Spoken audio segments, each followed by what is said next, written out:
middle school, such as dances, helps raise money for the school for those fundraisers and sucker sales. Helps build leadership for student senate members. Like next year we will have student representatives, like one here, student presidents.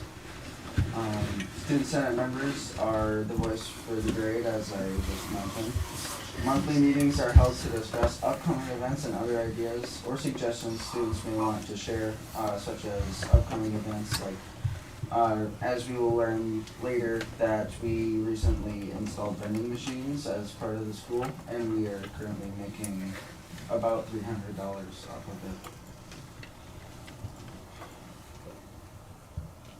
We are involved in helping run the concessions and setting up the school dances during middle school, which is 4th through 5th, which is during school hours, and then 6th through 8th during non-school hours. We manage dress-up days, like what you wear for a day or a week. We restock the vending machine every morning. We sell suckers for the Valentine's sucker sale, and manage and help set up the book fair.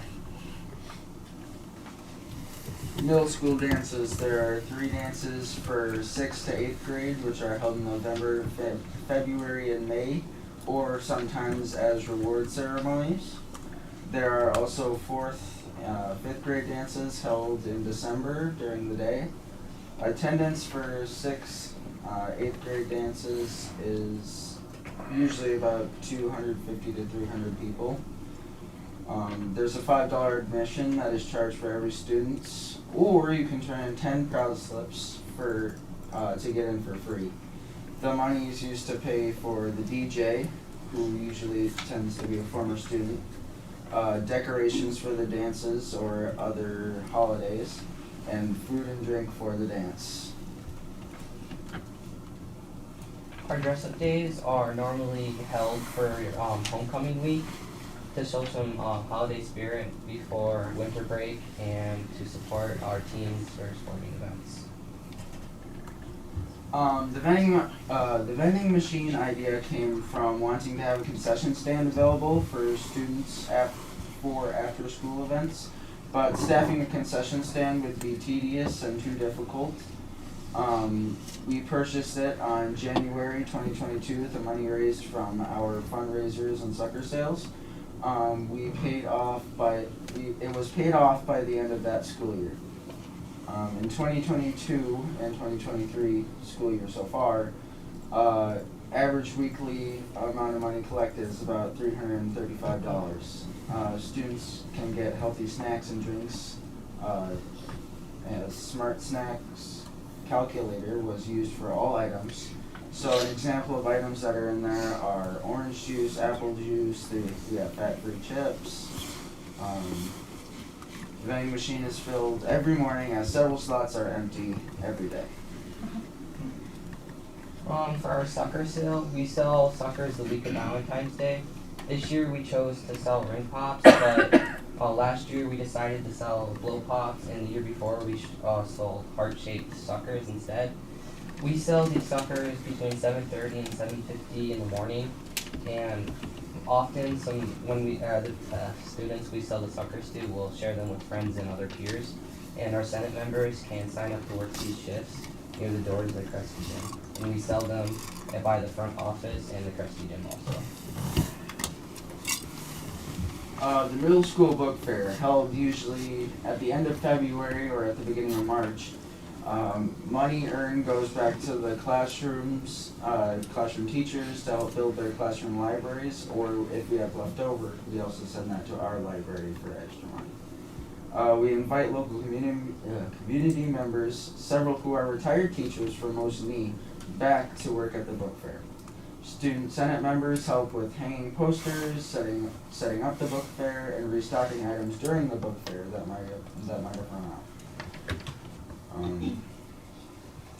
Great way to get students excited about reading. I find a whole bunch of books at the book fair that I tend to get into a lot, so it's really fun. If anybody has any questions about Student Senate, we are pleased to answer them. I do have to give a big shout out to Mrs. Remendini. She's our Senate advisor. She puts in a lot of time and work, especially with all the behind the scenes stuff, with all the fundraising. And then to help the kids get ready for today, we had them do a mock presentation in front of our ELA group. So Mrs. Vila was able to shuffle around her schedule to help us get them a little public speaking experience before we came here today. So they did an awesome job. Any questions? Anybody? All the snacks aren't actually healthy, are they? Sometimes we can bring in Rice Krispies, but that is usually about it. Do you sell out the fat-free chips? Yes, we actually, the most popular flavor is actually salt and vinegar, as well as sour cream and onion. That tend to go on. Thank you very much, guys.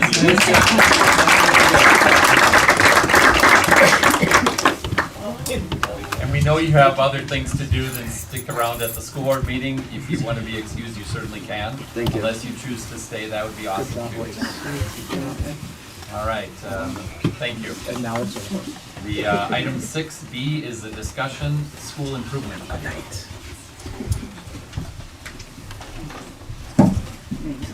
That is the wrong presentation. Got it. I apologize. I have the wrong share everything. I just shared the two.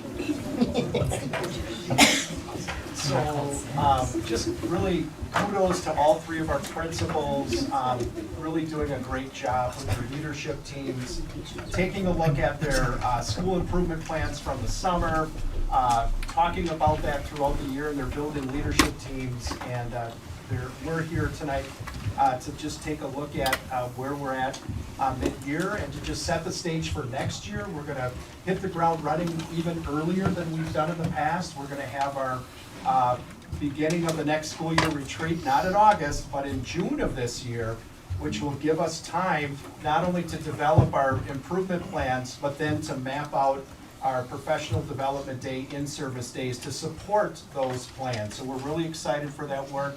And again, kudos for our principals for leading their teams in this very important work. And without further ado, Mosley Elementary School. And just to, I apologize, the presentation that you have in front of you is not the correct one, so there is a different one. We can definitely get that to you all later, so I apologize for that error. So we'll put it up here, and we're happy to share kind of our mid-year interval report here. So we like Rob was saying, our big initiatives, kind of our 4 priority areas, are highlighted here with our co-planning, UDL standards, and student and staff wellness. So really our continuous improvement plans really tie into these 4 priority areas. And at the elementary school, when we analyzed our data back in June, we looked at where were we seeing our greatest proficiency gaps, and ELA really stood out as an area that we needed to focus on. And so if we look at our goal 1 within our continuous improvement plan, we looked at our high or some risk categories, in looking at our FastBridge reading screener. And that screener is given in the fall and the winter and then in the spring, so we can really monitor the growth of our students. And so if we look at our mid-year data and where our kids are at, this is just a little snapshot from that benchmark assessment. And if you take a look at like our fall winter growth on the right hand side, here's our kindergarten and first grade students. And as you can see, about 75% of our students did have positive growth. And in our second and third grade, right around 90% had positive growth. You can see it broken down into flat, modest, typical, and aggressive growth. So this is kind of just our mid-year check. And some of the steps that we've been taking around our first goal within our continuous improvement plan, we've had multiple work days, kind of half-day sessions with CISA representatives and our ELA reps, looking at aligning our curriculum, our power standards and learning targets. So there's been a lot of hard work around that throughout the school year. And we have been meeting once a week, working through our co-planning with our teams, and they've been collaborating to really work on new strategies, what are our barriers, and really honing in on our learning targets. And then we also have been meeting throughout the year. So far, we've had 2 data meetings per grade level where we took a look at, okay, where are students at in the fall, where are they in the winter, and this helps us determine our greatest student needs, the interventions, and then the groupings around that. So that has been kind of our focus on that first goal. And then if we look at our second goal within our continuous improvement plan, we focused on staff well-being and really put an emphasis on utilizing the Satchel Pulse survey and taking that data to create some action steps around that. So our goal really is to improve our overall staff well-being. And just to kind of highlight what the Satchel Pulse data looks like, there's 8 pillars, and you can kind of see this is just our mid-year where we're at. And it's important to highlight the strengths and then focus on the areas that we can grow around. Meaningful work, relationship with colleagues, those have really stayed very strong. It's very helpful with this data too. You can actually drill down, and this is kind of tiny, but you can drill down and actually get more in depth into each one of those pillars. So we can look at, okay, culture fit, we started high, but we have a little drop here. Why is that? So we can look at comments, we can look at feedback from staff, and then in our leadership team, we talk about, well, what can we do to address that? How can we improve that? And typically we'll look at making 1 or 2 action steps around that as we move forward each month. So it's been a very helpful tool, and we have seen improvements, and we'll continue to use that data throughout the year. So the steps taken around that is analyzing that data monthly during our BLT meetings, celebrating strengths, but also looking at where we need to improve. We also have participated in 2 Leader in Me in-service trainings and learned about our 7 habits of a highly effective person. So this ties really into that student and staff wellness piece. We're looking forward to continuing that learning around Leader in Me, and then ultimately that implementation within our school. I think that's it for elementary. Any questions on that? Thank you.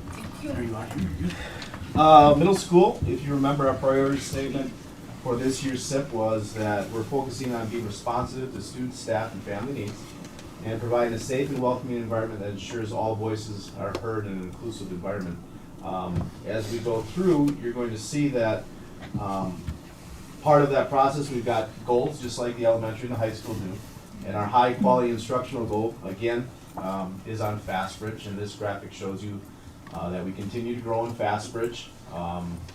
This year, this was a document illustration just to show you kind of what the fall is compared to the winter this year.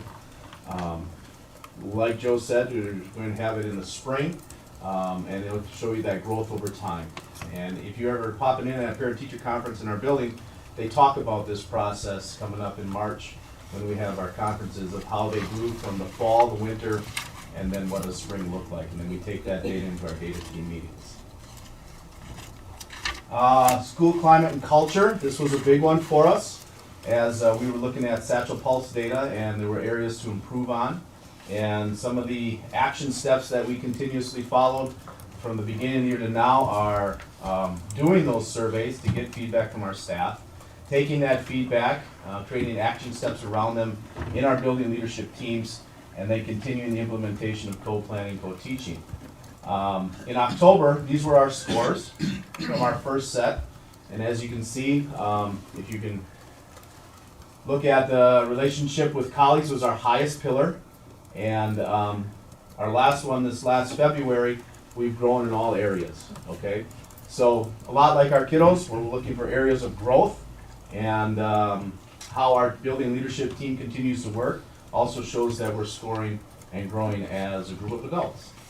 So just like we want our kids to grow, not only in their abilities, we want our adults to grow Because when we met as a leadership team, we really wanted to look at how do we create an environment that retains teaching staff, especially a lot of the young teaching staff that we have, and that climate and culture was a big piece to this. So we throw this data in front of our building leadership teams every month now, and it is a way to show them that our people, the work that they're doing is paying off, and that's kudos to them. And that's going to be what we continue to do. So continuing the charge from here is looking at the information we're getting from our teams and applying that and looking at growth in accordance to our SLOs and our SET. I would have a question. What is Central Pulse? And is it a company? Is it a person? And what is their level of, where do you start the grade? Whatever. Central Pulse is a survey company. Survey company? But do they have a criteria what they're stating that should be the average or the median? No, it's based on, strictly based on feedback. Feedback? From 0 to, Now, Central Pulse, they replace school perceptions. yes. Yeah, so members, yeah, Right. so they replace school. But I believe that data is like nationally normed, looked at as a whole, and then you're kind of rated within there, so that gives us kind of a gauge of where we fall, so. The value of it is we get feedback every month. So every month we take it to our leadership teams and we say, okay, like a lot like what Jolynn said, okay, this is where we're struggling still. What can we do to help improve this area? All right, at the high school, we had, talked about this in the fall as well. Our vision for all students reach their full potential and to be life ready and really becoming career and or college ready. We talk about it in high school, is really just getting ready for what's next. Whatever the kids determine is next, and families work together with, we just help guide them along that process too. So our building goals are related to two major areas. The first one being an academic building goal. Last fall, we put together a process for evaluating literacy and math opportunities for our students. We baselined a total amount for different departments, what their specialty was gonna be, working through disciplinary literacy in both math and language arts. As a building, we determined that we wanted to have an increase before third quarter, the end of third quarter, by 5%. That was a building goal that we established back in the fall for our academic goal. Additionally, in order to accomplish that, we wanted to work through a professional building, I should say professional development building goal, where we were gonna be working as a department and really just revisiting a lot of these areas because it had been work that had been done previously. Universal design for learning, really just methodology of teaching. And then as we look at EduClimber, what we can do with it to gather data, both from a behavioral standpoint and academic standpoint. And then also revisiting the work we had done through standards, power standards, which really tied into the work overall that we're doing as a district and curriculum. The last piece, the wellness piece, a lot of the Central Pulse things that they're talking about came from personal development, but also looking at our own mental health and looking at our own awareness of how we're doing as a staff and how we're adjusting and accommodating ourselves to really be better teachers for our kids by making sure we're taking care of ourselves. So when we look at a professional development building, well, all those different things fit in with those circles that you saw at the beginning of the first slide that Jolynn talked about. Ultimately, we're looking at this part as being our staff, really our personal professional goals, our PPGs. The academic goal would be considered our SLOs, or school learning objectives, which then translate to correlate with what we want to do with our student learning objectives or outcomes. So right now, at this point, we've already got established a baseline for all of our areas and classes for ELA and math for the opportunities. So we've got our first quarter results done. As a leadership team, we decided that we are going to keep our goal based upon what our anecdotal evidence is coming to this point. Over the past couple of weeks, we've been looking at our numbers and getting the secondary, so like a toe dip of where we're at the mid-interval to see if we needed to change that 5%.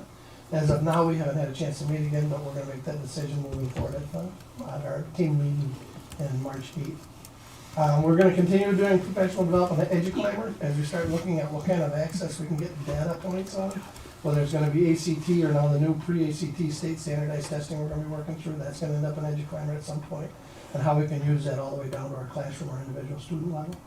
And then, like I said before, we've been revisiting work on power standards, co-teaching, co-planning, and UDL. That's been an ongoing process since the beginning of the year in the fall.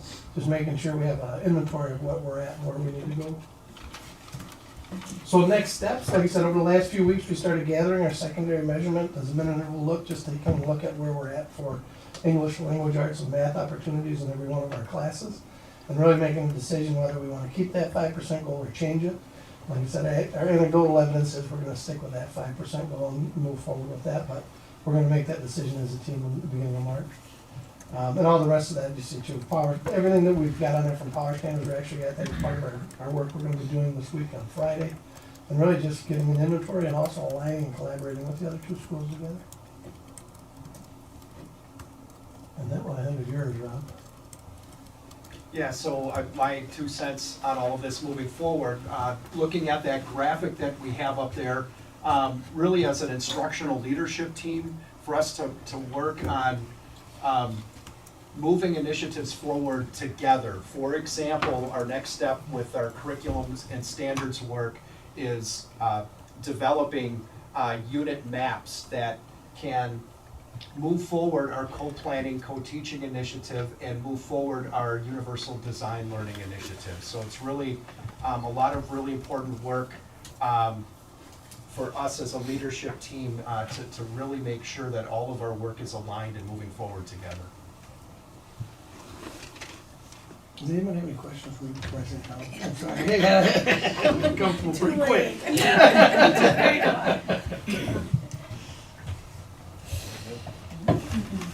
Thank you. Thank you.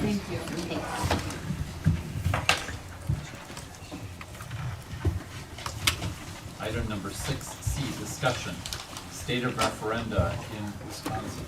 We have a guest with us, a guest presenter, and it's Dr. Rob Denise. Dr. Denise is coming to us from the southern part of the state, so thank you for driving up for this presentation. Some who were at the State Education Convention might have seen Dr. Denise do a presentation. I did, and a few people did. It was outstanding, an outstanding presentation. So he and I had a discussion after the State Education Convention. We kind of dialed in that presentation more specific to the Mosinee School District or in general about this so that there can be some questions and answers. There's no decisions at this point, but just information about what this is.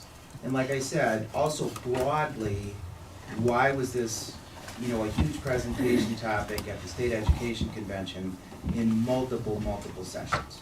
So I just thought it would be very good information for the board and the community so that everybody could sort of hear it. So Dr. Denise, take it away. Thank you so much. If you change your mind, I know a good survey company and I know a guy.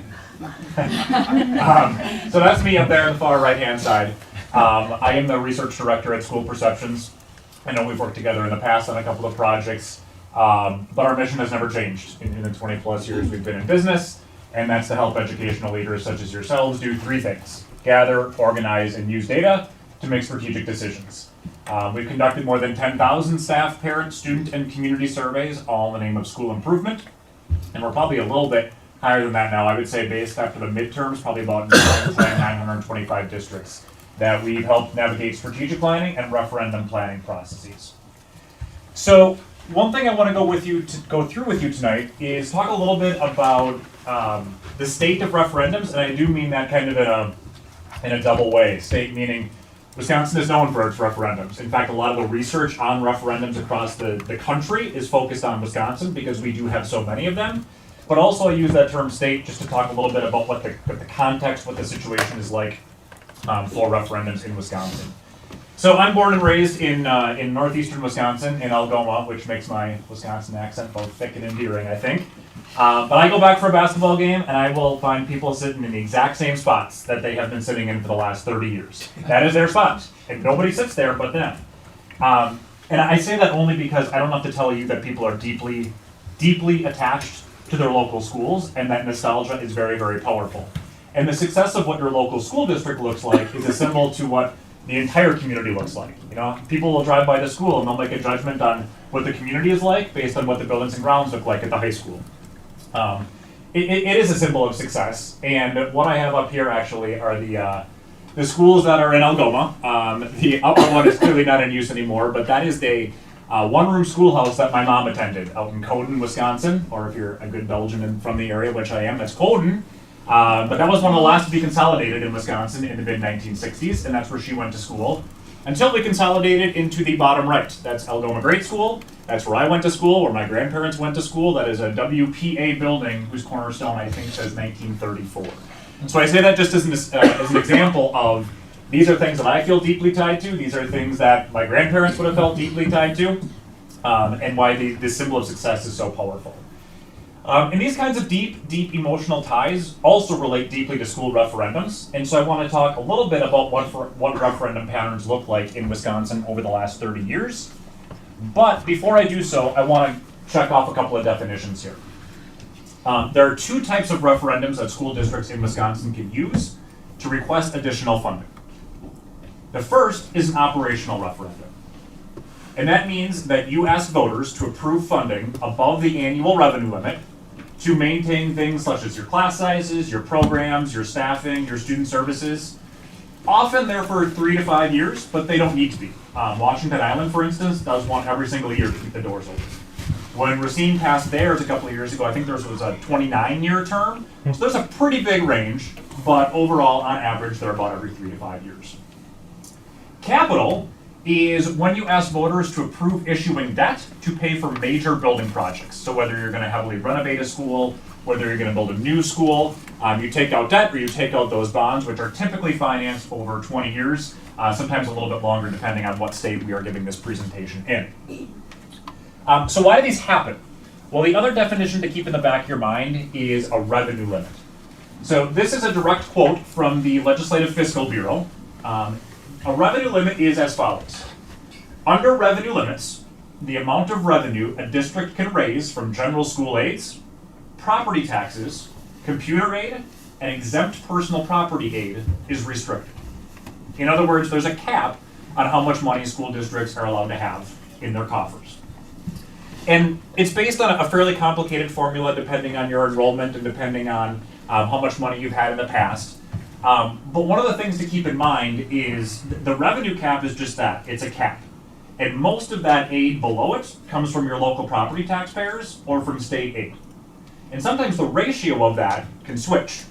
So I'm going to use a really crude context of my hand here. But basically, if your cap is here, and you're getting 60% of your aid from the state, 40% comes roughly from your taxpayers. There's a little bit of federal aid and other aid money in there, but figure 60-40. If the state increases their pot to say 80% of your money is coming from them, but the limit doesn't change, then the ratio just flips, in which case then you're getting 80% from the state and 20% from your local property taxpayers. So the cap doesn't change, but how much each are chipping in does. And over the last few years, in fact, in the last budget, revenue limits did increase, but state aid did. So basically what happened is the amount of money that you were allowed to have stayed flat, but the state kicked in more, and local property taxes in many districts, at least the rate declined. Now, whether your taxes did or not depends on the valuation of your home, but many rates declined across the state. The other reason I bring that up is because many of the charts that you'll see in here begin in 1993. And I didn't just choose 30 years back, it just so happens that this is the 30th anniversary of revenue caps being in place. Those went in under Tommy Thompson in the 1993 budget, and they varied a little bit, but overall, I like to think of it as this is the 30-year anniversary. So on this next slide, you'll see what the trend of referendums has been like over these last 30 years. So first, this blue line. I never get to use this thing, so I'm pretty excited about this thing that I bought myself. There we go. So this blue line is the proportion of referendums that have passed in each school year. So in 2002, 2003, we hit a low. 34 of 117 referendums passed that year were 29.1%. The highest proportion was in 1920, that you can see a lot of. This isn't working as well as I wanted to. In 1920, when 86.7% passed, or 52 of the referendums of the 60 that were on the list. The dashed red line shows the trend of the referendums that have been approved by voters each year. So the trend is lower left to upper right. In other words, the trend is going upwards. More referendums have been passing now than they have been in the past. So across the last 30 years, which is my final line, the line that goes straight across there, on average, in any given year, about 60% of referendums on the ballot pass. So in sum, blue is how many passed in each year, red is the trend, which is going up, and that flat line is how many on average, about 60% in any given year. Now, one of the things that I like to do when I'm giving this presentation is to poke some holes in my own points here and preemptively address a few questions. Because one could logically say, well, okay, sure, the trend is going up, but maybe only some districts are having referendums. Maybe it's only a small pool that's driving this entire trend. And the answer to this is no. That's simply not true. Holding a referendum is something that nearly all districts in the state have experienced. I think I can count on my two hands, less than two hands, how many have not experienced at least one referendum in the revenue cap era. So what this chart up here is showing is how many districts rather experienced their first referendum in any given year in the revenue cap era. So if you look all the way over to the left at 93, 94, a little under 50 districts held their first referendum that year. Then the next year, in 94, 95, about 90 districts in Wisconsin held their first referendum. Now, there are about 426 school districts in Wisconsin. So already in those first 2 years, my dashed line, you can see that about a third of districts in Wisconsin had already held a referendum, and we were only 2 years into revenue caps. Now, if you go all the way over to the right-hand side, that dashed line, it kind of stops going up, and that makes sense because most districts now have held at least one referendum. In fact, I think if I wrote it down, 98% of the districts in Wisconsin have held at least one referendum, and that will actually go up because we just finished up a project for Wautoma, and they are one of the holdouts, and they will have a referendum on the ballot in spring. So I want to say it's like 98.7% of districts in Wisconsin have held at least one referendum in the last 30 years.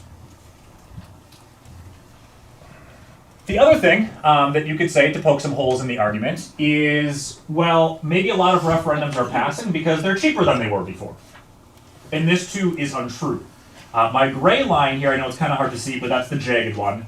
My gray line you've already seen. This is the percentage of referendums that have passed in any given year. What I want to focus on here, though, are the bars. The blue bars is the total amount of money that districts requested in any given year. The little yellow kind of golden bar right next to it, just to the left, is the amount of money that voters approved. So I recognize it's a little small, but in a way I kind of intentionally did that, because even if you eyeball it, you can see that the amount of money that's been requested by districts is higher on the right, in blue, and my yellow bars are some of the highest that you've seen on the far right-hand side as well. And by the way, this is inflation adjusted, so even though costs went up, we can't just say, well, yeah, things are more expensive now because things are more expensive now. I did adjust it so that it was apples to apples across all of these years to get a really good comparison. But point is, more money is on the ballot, and more have been approved. So, then what I did in the course of my research, and by the way, a lot of this I did prior to joining School Perceptions, but we did continue this a little bit after I joined. But then I got into the fun part, and maybe I used fun here in heavy air quotes, but this is where I used my math and statistics to figure out what factors might predict a referendum, and then what happens as I manipulate some of these factors. So, on my next slide, which again is intentionally small, I wanted to give some gravity to the number of factors that I quantify. So what this is showing are the factors that I believe could affect whether a referendum would pass or fail in a community. Now, are there others? Absolutely. But one limitation that I had is I needed the data to be both available and I needed it to be quantifiable.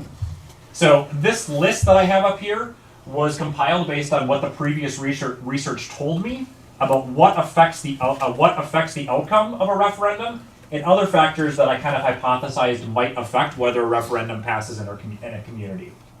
And I think, if memory serves me, there are 62 here. I blocked a lot of things out from grad school on purpose, but that number sticks out. I think there's 62.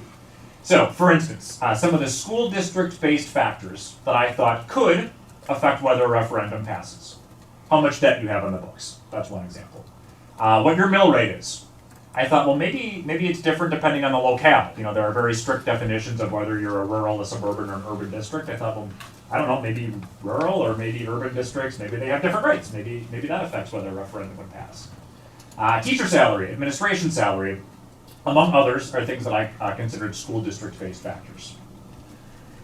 Referendum-based factors, so these are things like what is the actual dollar amount of the ask on the ballot. One easy guess would be as that goes up, the less likely it would be that people want to pass a referendum. Is it a refloat? In other words, are you trying something again that previously passed? Timing, does it matter whether it's in April or today, or whether it's November? What is the tax impact? How many people have turned out? Those I considered referendum-based factors. And then I thought, well, there's some community-based factors here as well that could, in theory, affect whether a referendum passes. So, what is the age of the community? One thing that the research says is as the median age in a community goes up, in other words, if there are more senior citizens who are living on a fixed income, then perhaps a referendum is less likely to pass there because they are on a fixed income. How many households have children? If I'm typically what we find in our data is parents are more likely to support a referendum because they have kiddos in school than somebody who doesn't. What is the property value? What is the population? I wasn't sure that all these would affect it, but I thought, well, I have the data. Let's see if it does. Then I put together what you see up on the screen next. Now, this equation isn't necessarily what's interesting. I might find it a little interesting. But what this spit out to me rather, is when I put in various attributes of a community, and I said, all right, here's a referendum, here's what seems to matter. What this equation spit out is, what is the chances that referendum will pass? So is it a 21% chance that your referendum is going to pass? Is it 50-50? Is it a 90% chance it's going to pass? 99% chance? So these were the odds. If you put something on the ballot, what is the chance it's going to pass? Just to put a little caveat in there from the presentation, Dr. Demise's PhD, a lot of the research was based on these pieces, so his successful defense of a current PhD Yep. is related to a lot of this research. Correct. Yeah, which is why I have notes, otherwise I will dribble on in your ear for about 4 hours. The next equation that I have up here, close, but not exactly the same. This equation spit out to me what percentage of people that I think would vote yes on a referendum. So if I put in your attributes, is it going to tell me that 15% of voters are going to vote yes, 61%, 91%? So again, subtle difference, but the first one was, what are the odds it's going to pass? This one was, what percentage of people would I expect to vote yes? And then, as I was checking my research, I heard some things from folks around the state that I thought were fascinating, and I thought, well, I can look at that. I can prove that true or false here. One of the things that I heard when I was doing my research and I traveled around the state was, I live in a Republican area, so referendums don't pass here. That is not true. So, let's use these equations to bust some of these myths. What this graph is showing you here are the chances a referendum is passed as more people in a community vote for a Republican presidential candidate. Jump straight to the takeaway. Do the chances go down? Yes. But the chances start from a very, very, very high level. Or in other words, looking all the way to the left. If 0% of people voted for a Republican for president, the chances of referendum passing is about 90%. In other words, that's everybody voting Democrat. As I slide to the right, if 100% of people voted for a Republican, the chances that that referendum passes still remains above 50%. It's better than a coin flip. It's right around 54, 55% chance that a referendum will pass when 100% of folks vote Republican. Now, by the way, that's never happened. The 0% or the 100%. The Republican presidential candidate support ranged from a low of 32% to a high of 74%. So, in other words, a referendum occurring in a school district with the highest record of Republican support still had about a 66% chance of a referendum passing in their community. Thinking about this a bit differently, 76% of the referendums held in Wisconsin take place in conservative school districts. there's more money on the ballot than there ever has been before, based on those bar graphs that I had up recently, and more referendums are passing. My next myth, by the way, there's a theme here in red. All these are going to be wrong, so I don't want to ruin the surprise here. But myth number 2, areas with lower education levels don't pass referendum. That too is wrong. This is actually kind of an interesting shape. This is a U shape. So as the percentage of people in a community with a bachelor's degree or more increases, the chance of passage actually goes down a bit and then comes back up. The next myth.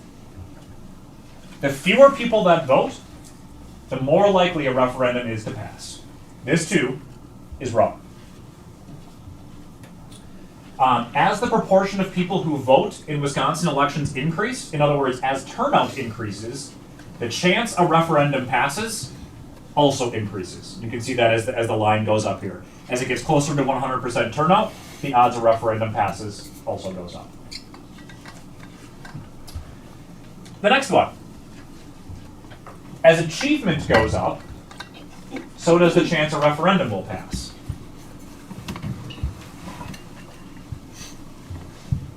This is showing what happens as more students are proficient or advanced on a math achievement test. As the percentage of students who are proficient or advanced goes up, the likelihood that a referendum passes goes down. Now, I have some speculation about that, but hold that thought for 1 second, because there's something else here that that I think is related to that. By the way, I said math because English language arts achievement actually had no relationship at all to whether a referendum would pass or fail. Myths 4, 5, and 6 are presented together. If you want to pass a referendum, win a football championship. Athletics parents are so passionate that athletics projects won't damage a referendum. And operational referenda, those are the ones that maintain class sizes and your staffing and whatnot, that increase the revenue cap. They cause fatigue, and you need to take a break in between them. Or in other words, Washington Island, for instance, Sturgeon Bay does this. We work on theirs every 3 years. Sturgeon Bay has a operational referendum every 3 years. And sometimes it goes up a little bit, but when the next one's expiring, they hold another one. After 3 years, they hold another one, and they've done that, I think, since like 2004. What this is saying here is, nope, you got to take a break in between. Don't let those keep happening. Otherwise, people will vote them down. Cutting to the chase, ruining the surprise, all of these are wrong as well.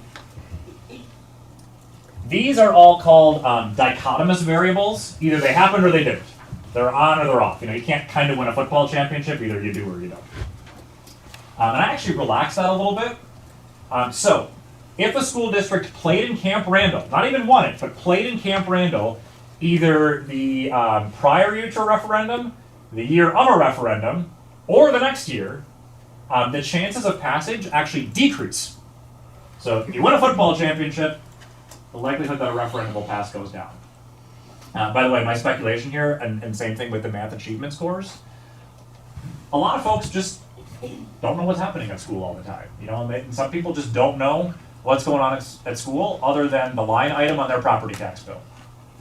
And the definition of what makes a good school, if you ask 10 people, you're going to get 12 answers. My speculation here is that if you're doing really good on math, or if you've won a football championship, why do you need more of my money? You're already doing well. You're great. If a referendum is focused on athletics, the chance of passage decreases massively. If a referendum question is focused on athletics, the likelihood that it'll pass drops by about 46%. And we make a lot of those recommendations as we look at data from community members. If the athletics question is a little bit on the fence and it's kind of 50-50, we'll recommend actually separating that out and putting it as a second question on the ballot. And that way people can trash it if they want to, but it doesn't bring down the first question of your HVAC systems and your flooring and your lockers and your boilers and whatnot. And if a non-recurring operational referendum, so those are the ones that are time limited, if it's held as the previous one is expiring, or in other words, if there's no break in between, if you're Sturgeon Bay and do it every 3 years, the chances that the next referendum is approved actually increases by 20%. this might take away here as well, is that people like the opportunity that they can weigh in every 3, 5, 7 years, whatever the case may be. You know, they don't know what their life is going to be like in 3, 5, 7 years. They may still be supportive of a property tax increase for your operations needs, but they don't know. And that's exactly what happens in Sturgeon Bay. They want to be able to give you input every 3 years. And sometimes districts will say, well, what if we do the forever kind then? You know, what if we get off this 3, 5, 7 year cycle and we just make it the recurring kind, in which case the property tax increase is perpetual? And we say be pretty careful of that, because people like that they can give you input every couple of years. So, what did I learn from this research, kind of in a nutshell? Suppose I want to predict whether you'll buy this car here up on the screen. I don't need to know every possible reason that you might consider before this purchase. If I know a couple of really solid things about it, I can probably know whether you're going to buy it. So, if the car has really good gas mileage, if it's got really good crash safety ratings, if it has hardly any miles, those are probably three pretty good indicators that I probably know whether you're willing to buy it or not. And there may be a couple of others that go into that decision. What I can't quantify, though, is that you had a great Aunt Lucille when you were a kid, and you hated her, and she drove a green Buick, and forever you have a terrible memory of a green Buick in your mind, and you will never buy a green Buick again. I have no idea. That is not quantifiable. That's not quantifiable like the number of miles on a car. But every community has a great Aunt Lucille. There's always something that I can't quantify that will affect whether a community votes yes or no on a referendum. What these equations told me, though, is I wanted to be able to do that. I wanted to be able to walk into a community and say, yeah, tell me your attributes, I'll tell you whether a referendum is going to pass or not. And I knew that I didn't need to know every factor before the vote. And I thought with that list that I had up on my screen a couple of minutes ago with all those factors on it, I thought I could predict the income pretty well. I don't know if I did or not. I was right 80% of the time. I still don't know if that's a good answer or not. But regardless of how right I was only explaining 17% of the reasons that were going through people's minds when they entered the voting booth.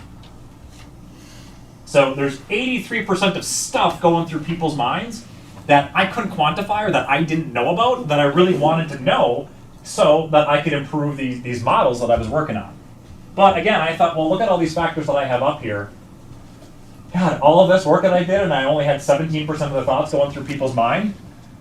It's a lot of debt to take on to be right, or think about it 17% of the time. So, I need a different method to think about what the other 83% was, to fill up this bucket and really hammer home so that I could be closer to being right 100% of the time. And that is where I joined School Perceptions and where this idea of the community survey came in, because this is what helps uncover those things that I couldn't quantify for you, those other 83% of reasons that were going through people's minds. So these community-based surveys that I know you've done here in Mosinee before, they educate your community members on the needs of the district, they gather data about folks' educational financial priorities, how much money are they willing to see leave their pocket, if and when a referendum should take place, and on the bottom here, collect basic overall satisfaction metrics.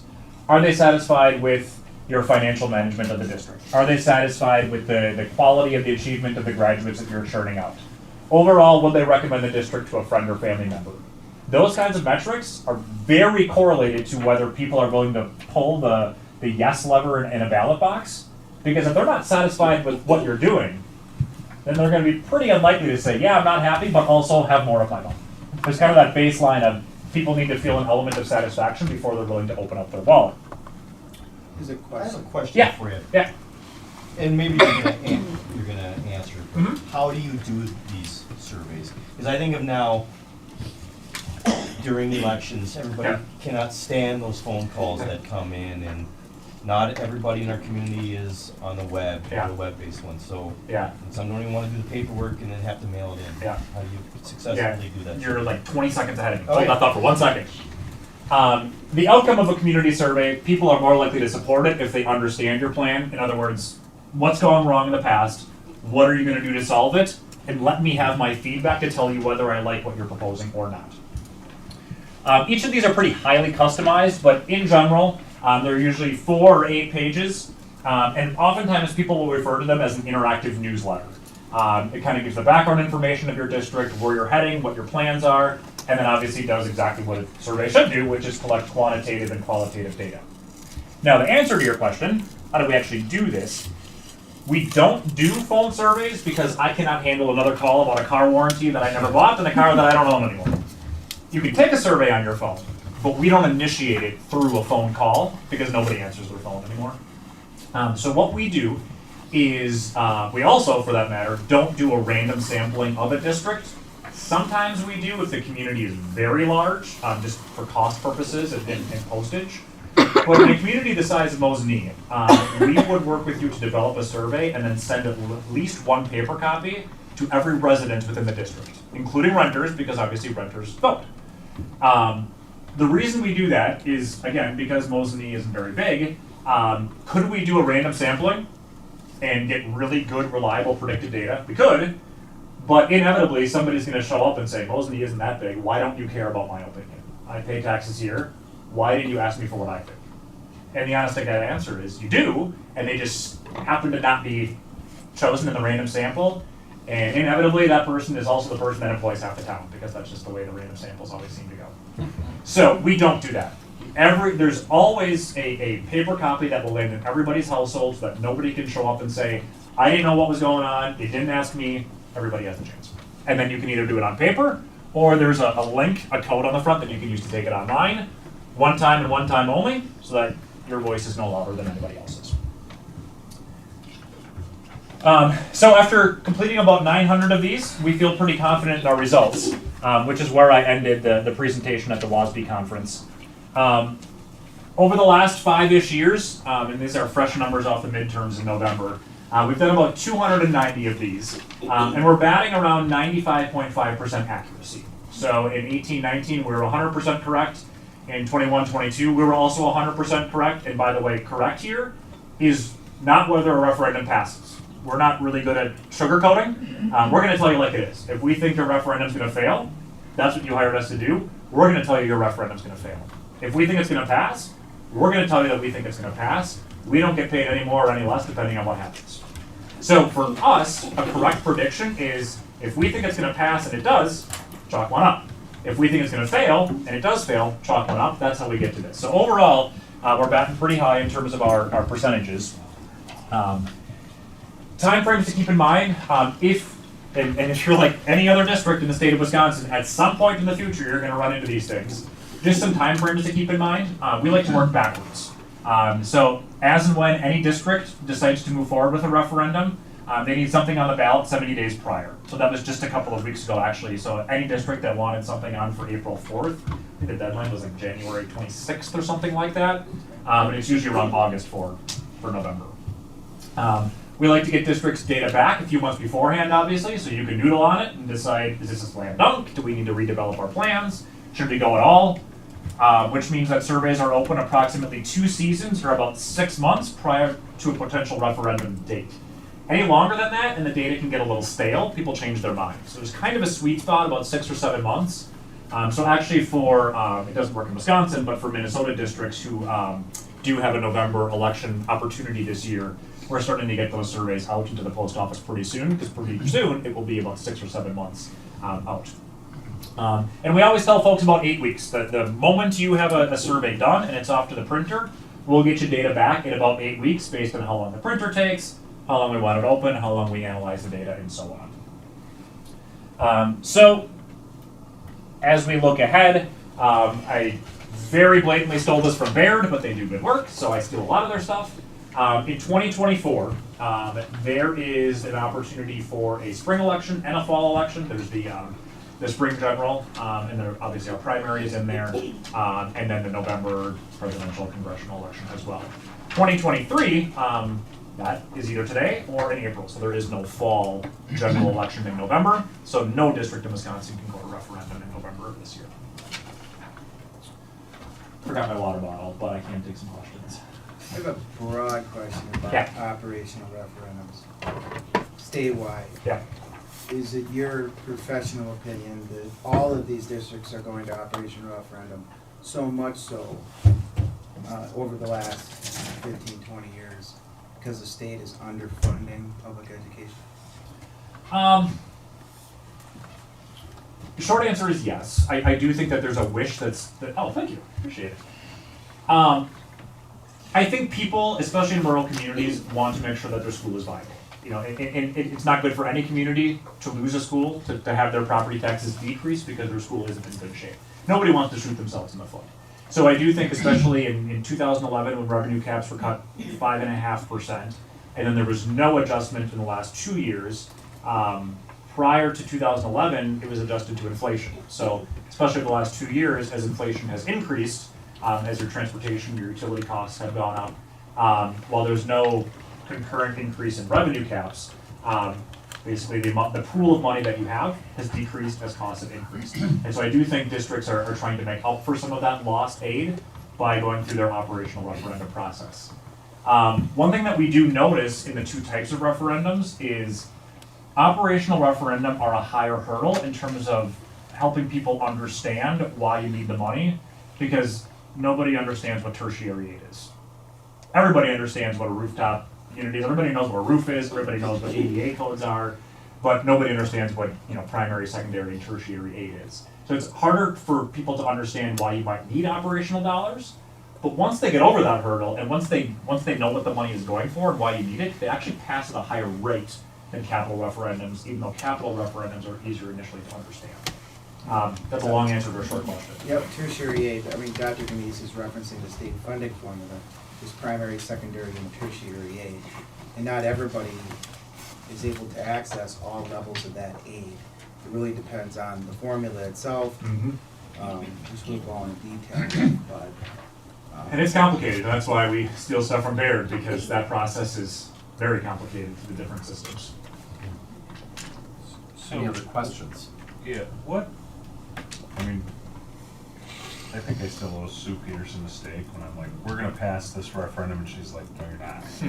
And then we got our butts wiped from the community in the referendum, and then she got me to speak at a school conference for her, and she's like, read it. So I feel like I'll take still the stand up. However, what impact does, let's say we went to referendum, you ran it through the formula, which still boggles my mind, and you're like, Same. Matt, it's not gonna pass. Yep. Can you say to a board, you can take these actions, whether it be marketing your referendum or communicating with your community or selling, like you can do these things that change the formula to increase the odds of passing that referendum? Could you? Yes. Do we do that? Not so much. We get pretty nervous about any time where we try to do any kind of convincing. We have a pretty hard line in the sand there, because otherwise we're fearful that we won't be as unbiased anymore. I don't mean that you guys do it, I mean that the actions of the board members or the administrative staff of the school do a better job of selling or marketing their referendum than that's not. So is the question kind of like, are people movable? Do they change their minds if our data says one thing and then something else happens? If your data says one thing, like I believe in the data, I believe in your process, but if you said to me, Matt, that Mosiney's not gonna pass a referendum. Are there things that the district can do or that the school board can do that is supportive of a referendum in order to move the needle? Yes is the answer. And it's actually sometimes we rolled up a blog post for our resource center in December, and I think we were wrong on 4. I think 42 of 46 we were right on, and the 4 that we were wrong on, we like to follow up and say, well, what went wrong in our predictions? And sometimes people will work harder when our prediction says they won't pass. And I can think of one school, we called it the hell we are problem. So they were potentially going to close the school, and the tumbleweed was going to come rolling through pretty soon. And we said, this referendum isn't going to pass. Like, you need to prepare the fact that you could be facing consolidation. So people stood up and said, the hell we are, and then they worked their butts off to change people's minds and say, this is what's going to happen to the community if we don't pass this. So I'm pretty sure that it's because we predicted a failure that people worked so hard to actually change it into passage. So I'm happy that they did. I didn't want to see their school go away. I'm unhappy that we were wrong, but it worked out very well in their favor. So yes, they did tweak their messaging, and they kind of made people aware of what would happen. I don't want to say threaten people, but say, these things could go away if we don't get X dollars. When people were aware of that, then they did change their mind. So yeah, people are movable, and there are things that can happen, and especially in that 70-day window between when you have to have it on a ballot and when it ultimately gets voted on. Does that help? Yes. Okay. Other questions? Quick question, you didn't mention anything about April versus November elections in your data. You were gonna ask that too. Same order, like in terms of whether they pass or not. Yes. So that comes down to that turnout question that I had before. So in general, November elections have a higher turnout than April elections. So in general, more referendums seem to pass in Wisconsin in November than in April. The hard thing is it's not a random selection. So if you know that your referendum is not going to pass, or we give data that it's not going to pass, then you already are taking yourself out of the equation because you don't want to hear no. So most of the time, people only take it forward if they're already pretty certain it's going to pass. So it's kind of hard to have that self-selection bias in there. So we tell folks, go when you're ready. You know, if you don't know exactly where all the dollars are going to go, and basically you're not ready to answer all the questions that a community member could ask, then it doesn't matter if it's February, April, October, or what, it's going to fail then. So it kind of depends when you're ready, which I know is not a satisfying answer, but if you really wanted to pin me down, November seems to be a higher passage rate than April does. Yeah. Okay. Thank you very much. Thank you, appreciate it. Coming. Thank you. Have a safe drive. Thank you. By speed, I'll just get it back. Thanks, appreciate it. All right, thank you. Safe travels. Thank you, appreciate it. Have a good night. Item number 7 is approval of the minutes from the regular board meeting on January 16th. Also moved. I'll second. We have a motion by Kaiser, a second by Zebro to approve the minutes from January 16th. Any updates or corrections? Hearing none, all in favor say aye. Aye. Opposed, motion carries. Item number 8 is the public forum. The public forum provides the public with the opportunity to ask questions about or address issues included on the school board meeting agenda. And it is my understanding that we have 2 people, is that right, who are interested in addressing the board? Okay. We would just ask that you tell us your name, excuse me, your name, address, and share with the board what agenda item you are speaking to us about. Who would like to go first? Hi, my name is Kelly Mullins. My address is 204-810 Valley Lane, Moseley, Wisconsin. And I'm here to speak on the school calendar for 2023-2024. I know there has been a lot of discussion and surveys done regarding the school calendar. When it comes to snow days, I would like to put out a suggestion. I, for one, like how other districts are now doing virtual days instead of snow days. I know there are staff members that do not agree with virtual days. So could we do a compromise?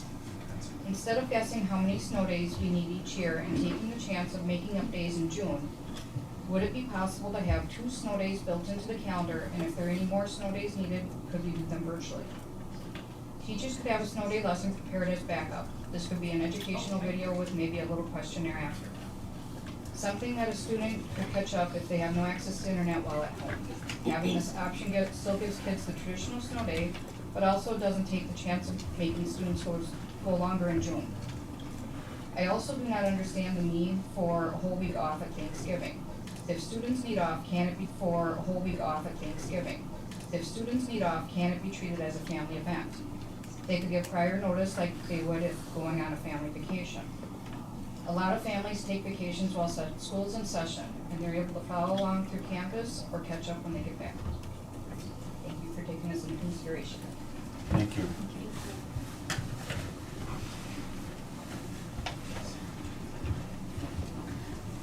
My name is Mary Dow. I live at 508 Fifth Street in the city of Moseley, and I'm the team lead for the assistant staff at the Moseley Middle School. I'd like to speak to agenda item 14C4, which is the support staff pay model. I'd first like to say that I appreciate all the work that has been put into updating the support staff pay model for the 23-24 school year. I hope that the pay increases will help retain and attract quality support staff. As the support staff team lead at the middle school, it's my duty to advocate on behalf of all the support staff at the middle school. In reviewing the proposed support staff pay model for this new upcoming school year, I have noted that the substitute assistant wages and the special ed support staff wages have not been updated. I feel that this is a huge oversight that will affect the staffing within our school district. While I realize that retaining current staff is a huge priority, I also feel that the shortage of substitute assistants is also a huge problem. I'd first like to address the lack of substitute assistant support staff. As of yesterday, there has been 104 student school days. At the middle school, we have been unable to cover at least one assistant position on 66 of these 104 days. Many of these days, there have been multiple assistant positions unfilled. This does not include the days that have been covered internally by current assistants doing extra duties with no extra pay to help cover their colleagues' absences.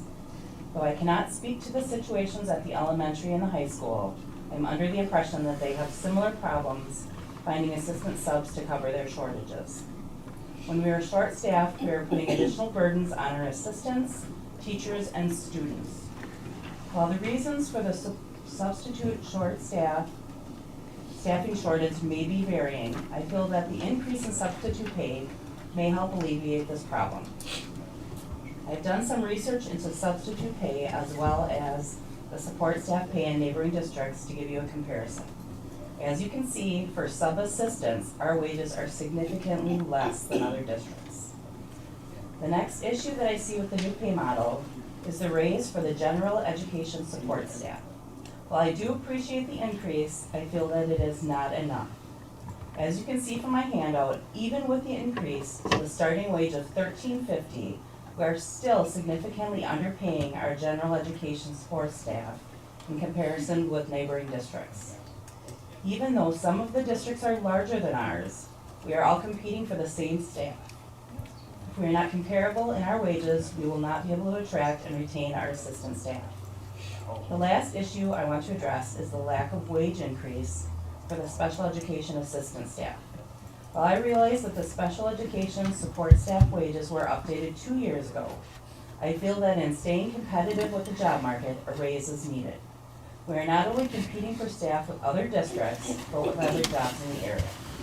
For these reasons, I ask that further investigation and consideration is done before you vote on the matter of the support staff pay schedule. Thank you. And then the handout you have is just some research I've done within the past few weeks of what general assistants make in our school district, neighboring school districts, and what the substitutes make, and special ed assistants in our district, and then neighboring districts, and then their subs.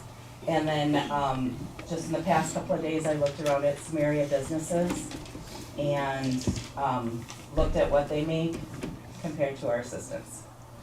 And these are the people that are spending 8 hours a day with your kids. Any questions? Thank you. Thank you. Thank you.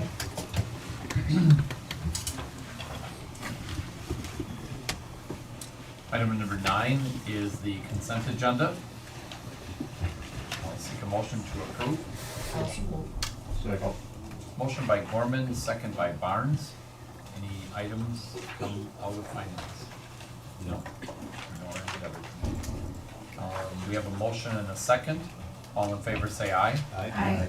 Opposed? Motion carries. Item number 10, discussion and possible decision approval of the monthly voucher list. Seek a motion. Motion by Zebro, second by did you? I'll second. Second by Hanson. Any questions? Roll call, please. Harmony, Yes. Bauman, Yes. Zebro, Yes. Kaiser, Yes.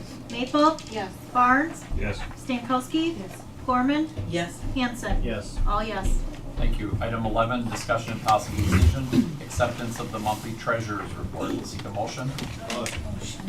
Motion by Zebro, I'll second. second by Hanson. Any questions about the treasurer's report? Roll call, please. Gorman, Yes. Bauman, Yes. Harmony, Yes. Hanson, Yes. Maple, Yes. Barnes, Yes. Stankowski, Kaiser, Yes. Zebro. Yes. All yes. Thank you. Item 12, discussion, school board superintendent communication. Yeah, first, just 4 quick items. The couple of things, the new middle school commons cafeteria is nearing completion. It'll be the front article and the link. We're a few weeks, maybe a week or two, we'll see early March for opening the new commons cafeteria. Lots of thanks to Steve Kaiser, who's right over here, for being on top of making sure that the public resources are being spent appropriately and well. The flooring is complete. There'll be a picture in the link. A lot of the pieces are in finishing phases, which is great. So we'll be able to get some tours through there for staff and for board members within a few days. So we'll be in touch with you about that. I met with representatives from the YMCA where they were provided an overview. Chrissy, if you could click into that link, thank you very much. One of their overview here lists 4 different things: marketing, which they're doing a great job with. I just want to dial into aquatics 2E. Increase YMCA group lessons by 45%. There's huge increases, and I just wanted to say a thank you from the YMCA for the Community Service Fund, which is where most of these dollars come from, Fund 80. All of these dollars in order to make sure that these services for the community are open. So some substantial increases in several different areas as listed on this report, which is great. State Education Convention, Dr. Demise was, I thought, at least in the, you can't go to every presentation. A lot of the board members, of course, were there. There's so many, it's impossible to get around to all of them. But of the things that I presented, Dr. Demise I saw him present a few different times and a few different related topics. But his research is very current. He's a former teacher, a former math teacher who changed careers. So there's a great deal of credibility in recent current research about that, which is why I brought him here. School calendar surveys created a great deal of feedback, which was very good. I did respond to everybody who called or emailed me, which I very much appreciated. A lot of broad ideas that came up about school before Labor Day, after Labor Day, in June, during Thanksgiving break. I responded to everyone who sent me a message, while also talking to a lot of staff members, families, and board members in person or on the phone, which I'm thankful for, which has led to the 3 options, not 2, for the board. Thank you. I apologize for not thinking about bringing this up last week when we were meeting and prep for the meeting tonight. What's happening with the resource officer, or the whole school safety thing? And Matt, I apologize not bringing that up earlier. Yeah, they're moving forward. I can get a report or an update from the chief of police. Sure. I'm curious. You mean about the hiring? Well, not only that, but I mean, are we on target with on track with what had come out of the ad hoc committee most recently? So October 1st was the target for the second hire, meaning the second school resource officer. And then after the new year, for the third officer, fencing projects, school entry projects. Wonderful. All of these things are. Matt, is there anything you want to add to what Mr. Munoz said?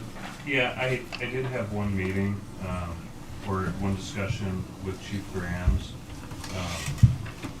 I think we have to look at the target and the goal for when we would have an additional resource officer here as relatively flexible. Okay. I think appropriately their priority is to get their additional officer hired first. And there's significant challenges in that field, which we could spend a lot of time talking about. I think the other thing that's worth, and I know it's been brought up before, but we had staff attend a recent training, and I think there's a lot of really positive takeaways from that training for our staff that might impact how we think about mental health of our students and how we create safer environments. It's not a one-time, we flip a switch, we make these decisions, and all of a sudden the schools are safe. This is an ongoing project with a consistently moving target. Okay. Very good, thank you. I think, just maybe keeping that on as a standing item, at least for agenda setting, just in case there's something that we want to make sure that the entire board is brought up to speed about. Thank you. Old business, item 13A. Discussion and possible decisions, school calendar 2023-2024. Yeah, since the surveys went out to all the families, it was interesting. I mean, the discussion with the board at the last meeting, prompted options to go out. As of right now, I will mention snow days. That as of right now in our current calendar, we do have built in 3 snow days at the high school, 4 at the middle school, and 4.5 at the elementary school in our current 173-day calendar. So the first question is, well, why is it different at each level? Because the state of Wisconsin has a different amount of minimum instructional minutes, 7-12, than they do for K-5. So at the high school it's set, but in Mr. Groovy's, at the middle school, they actually have 2 different sets of minutes, different for 7th and 8th, and then less for 4th, 5th, and 6th, minimum instructional minutes. So that's the same for every school in Wisconsin. So every school in Wisconsin, they have the same minimum instructional minutes. So in our current 173-day calendar, we have 3 built in, high school, 4 middle school, 4.5 elementary school. So as of the 4 days that were called so far, and with likely more coming, not getting to that tonight, but I'll be handling that, obviously. We're -1 at the high school as of today, and we're even at the middle school in terms of 4 built in. We have an extra 0.5 at the elementary school today, as we sit with days called. So I wanted to put that out there because we already have days built into the calendar. It's something that is done, but we don't have as many as we could have, which is why there's 3 options that are here. Of the 2 options that were voted on, the most popular option was up there. It's listed from the family and the staff, a lower number of families at 60% with option 1, 76% of staff with option 1. Option 1 has to do with 176 student days. So it starts after, it starts September 5th and it ends on June 5th. The next option was an option that was actually co-created with several staff members at 179 days. So there's another option that was developed based on an option that I brought to the board last time. I brought a 175-day option, which isn't on the board. It isn't listed as an option because it was pretty clear that wasn't a preferred option the last time. Meaning the option that I brought to the board at the last meeting had us going to school the week of Thanksgiving, okay? So I had set the week of Thanksgiving with 2 days of school. It's very unpopular, including with some staff. I did receive that feedback, not just from the board, but also from others. I have received enough feedback, email, phone call, and otherwise, that June is very unpopular as well. In other words, going to school in June is highly unpopular. So the issue really is that at 173 days, that's our current calendar. If we just do the current calendar again, we're really going to be short snow days. So the minimum number of days is how I created this option 3, which is 174 student days. It starts September 1st and it would end by the end of May, and still have the week of Thanksgiving off. That is an option that, based on feedback, we would have to start September 1st. I know there was some discussion about that because September 1st is a Friday, and that is a long holiday weekend. But there are only so many days in the school year if you're going to start September 1 and attempt to end by the end of May. If you're going to have a full week of spring break off, which I recommend, and the full Christmas off, which I recommend, then it really comes down to Thanksgiving. This year we have a leap year, and the week of spring break, there's actually a day, Good Friday, which is a holiday in our calendar, which actually reduces a day. So instead of spring break being a week, it's 4 days plus Good Friday. So that's just the nature of the 23-24 calendar.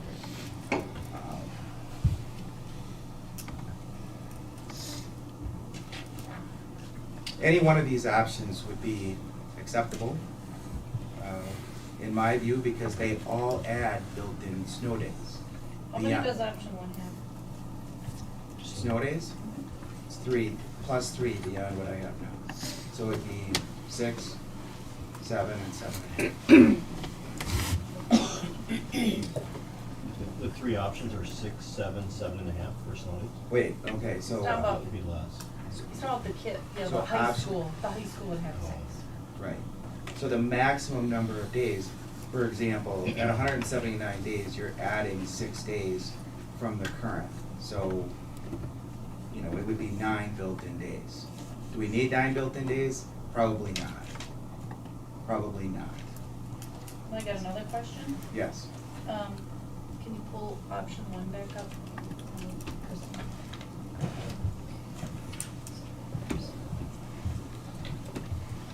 Where, okay, this open house day, now scroll up. Is that, is that this day? I thought it was like August 30th or something. Is that when this open house is? Yes, I believe so. Okay. It's in the box on the bottom. Yeah, right. Okay. Okay, then, so where is this 2.5 The additional? open house, in open this? box over here lists the days. Right on the right where the cursor is at. The orange one. Open house, Staff events, high August school 30th. week, right above Go that. down to the orange, So it lists the day. the orange one. Orange. The orange one. Oh, August Okay, 30th, yep. 47. Right, Yes. okay. So where are these 2 additional days? That's 3, or 3.5 total. Where are those on this calendar? Yep, those are old flex days that we're essentially working on and was approved through, I didn't sit in, but in the curriculum committee today, about how to go about still making sure, I mean, the staff count is 190 days on the contract, teaching contract. So that's what those days are. So where I'm getting is, I'm only counting a total of 186 days, so it's why I'm trying to figure out where these extra 4 days are on the calendar that is in their contract. It's 190. I know their contract's 190, but I don't see 190 days that they're there on this calendar working. Right. Are there days I'm counting before the 190. school, I'm days counting- before the school year? No, but it's not on the calendar because the 2.5 and the 1 day, they're not listed there. They're not in there. That was approved in CNI today, I believe, right, Mr. West? Yes, we talked about the importance of equity, and we have some teachers, for example, some high school teachers in the summer have training to be able to teach dual enrollment classes. So having professional development time that we will count and we will approve and monitor and make sure it fits in with our district plans, we need to have some of that flexibility so that folks in the summer, folks can perform and carry out some of those PD activities that we require.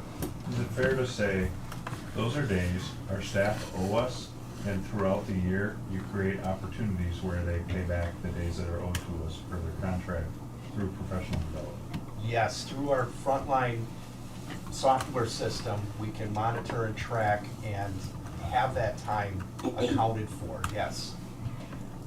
Maybe those days are also added in for the parent-teacher conferences or some of the things that we do at night. Yeah, I already took that, so it was 184 days, and then I added 2 days total for parent-teacher conferences, so there were 4 half days for elementary, middle, and then 3 for the high school. And I counted, so it's 1.5. But Just know that the count is different in each calendar depending. So if you Yeah, I look know, I got it all written down, I know what each one is, but I couldn't figure out where those 4 days were coming from, because the open house is already on there. Here it's showing it as an additional, it's really not additional, it's already counted, so it's kind of counted twice. No, I can work you through it. There's 190 days here for staff, whether they be instructional days or a compilation of instructional days, in-service days, parent-teacher conference days, additional professional development, and building-directed professional development, or half-day of open house. It all works out to 190. All of them.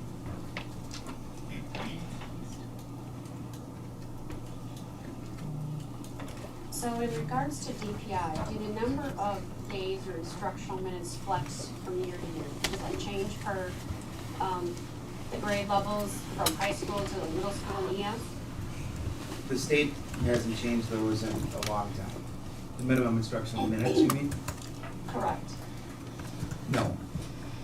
Okay, so this year, we're currently 1 day short for high school, and we're fine for middle school and elementary school. So what are we doing thus far to make up for that lost day for the high school? And then now if we have more in the future, what are we doing now?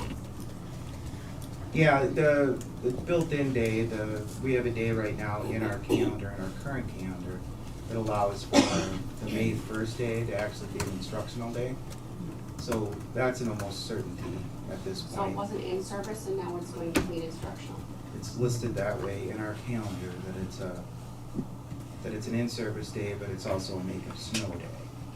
So that's the easiest solution, but it looks like we're gonna be for certain beyond 5 days of this year, which is well above our average.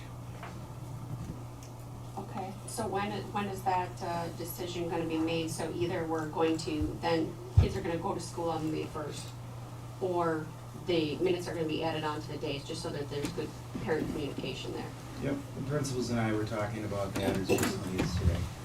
So we'll get that out as soon as we're certain about the snow days. Okay, and last year, were we short any instructional days or minutes at all? No. Okay, so I we, don't think that's an option anyway, is it? It's not an option for us to be short, is it? were We at have to make it 175? up. What she's asked, go ahead, I'm sorry. Yeah, basically, I mean, we had 175 last year, correct? Correct, yes. But is that short in totality of instructional minutes? Was that short for any one of the buildings for high school?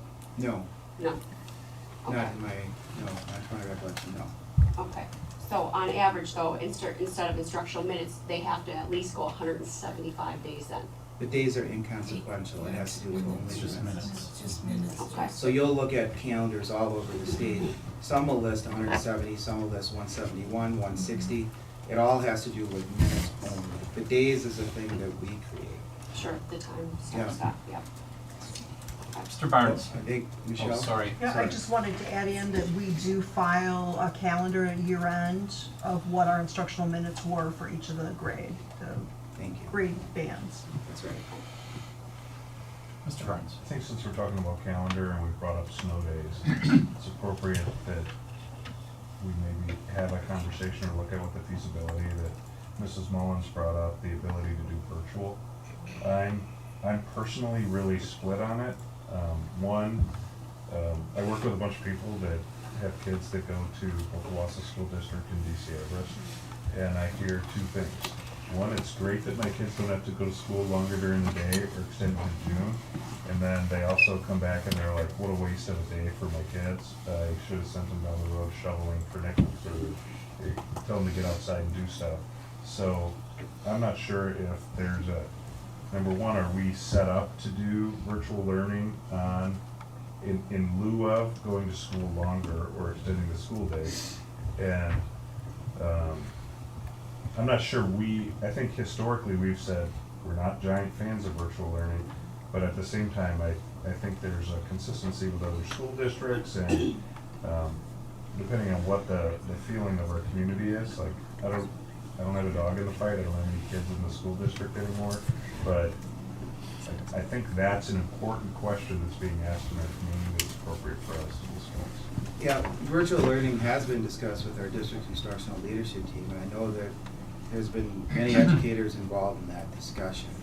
One of the things that we came to is that virtual learning days instead of snow days is the least preferred option because of our belief and a lack of equitable learning for all.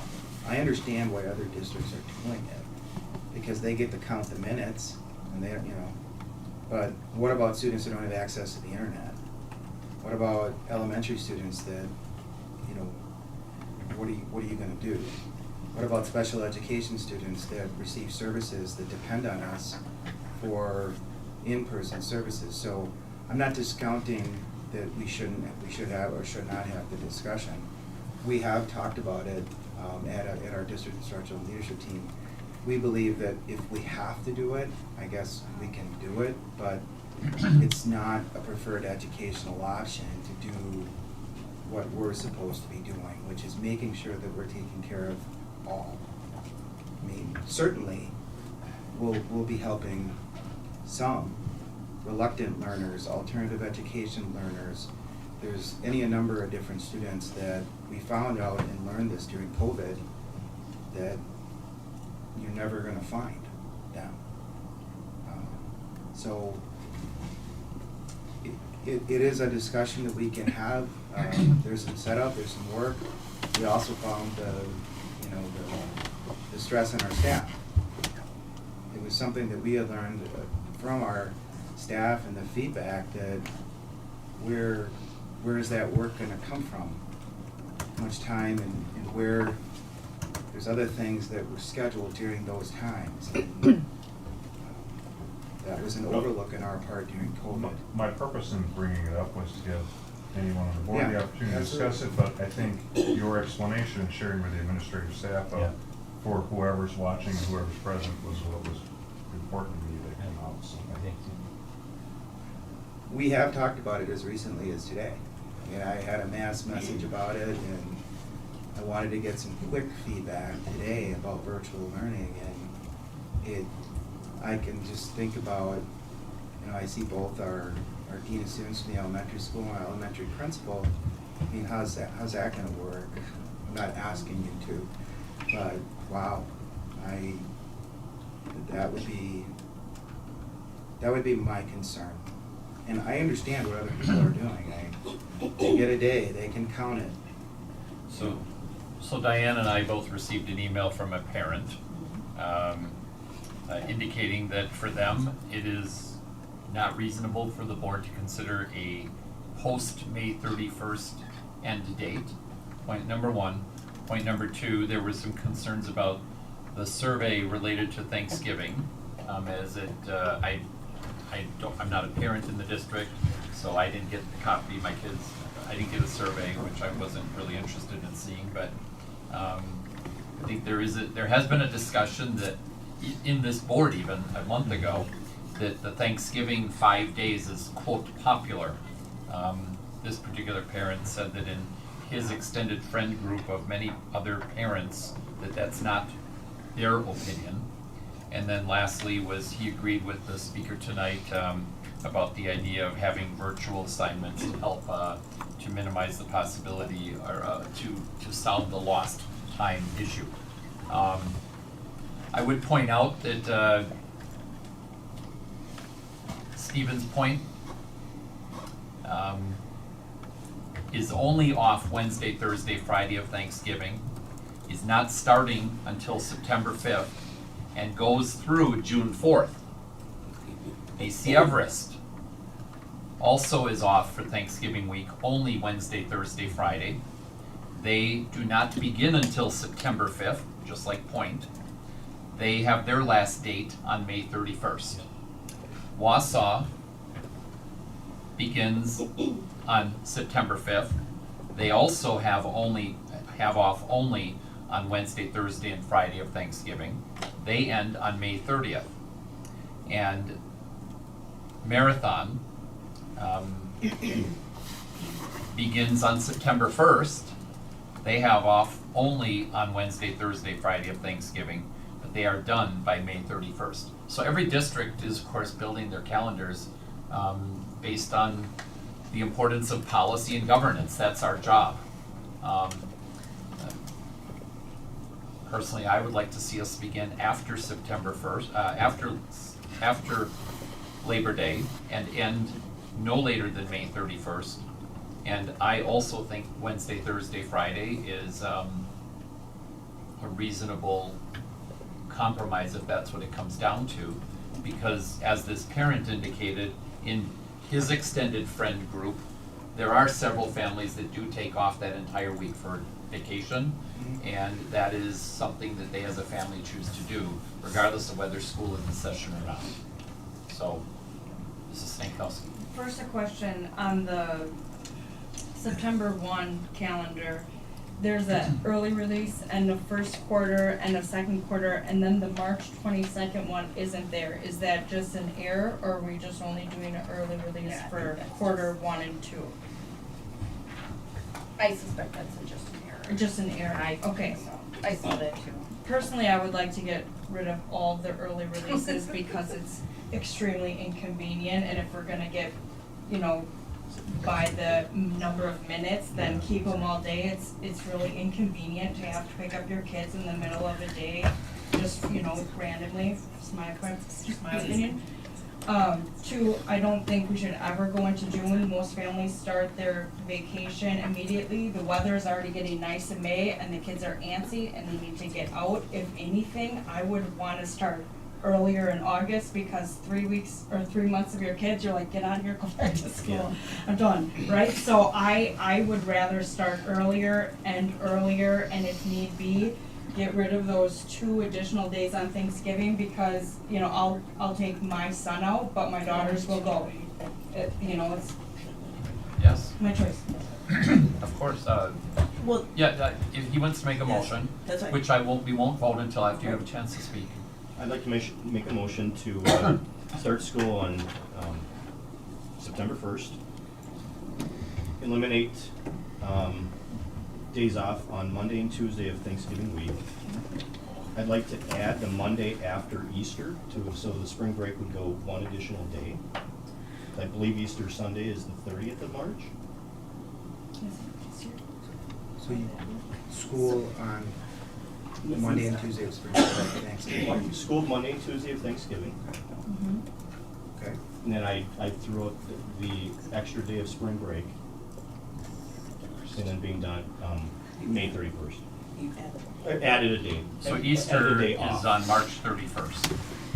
So, yeah, so April 1st. I'm just letting you know, that's all. It was just a statement. I'm just, typically Easter doesn't fall in line always with our spring break, so that's what I'm throwing out as a motion. And ending May No, 31st. September 1st, Yep. off Thanksgiving week, only Wednesday, Thursday, Friday. Correct. And our spring break, ending it on April 1. Yes. So school would go back on April 2. And did you have an end date? May 31st. 5/30. I just missed that part, that's all. So 175 days.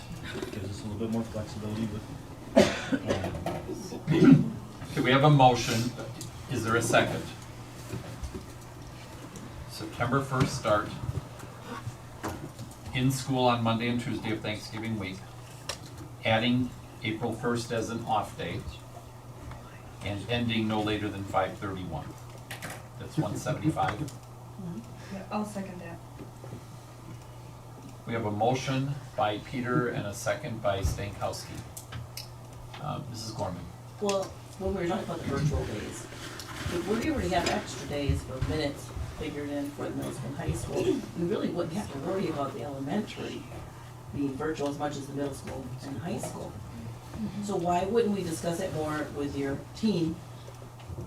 So we wouldn't have to look to make up the decision for all of the students, but possibly just virtual for the middle and the high.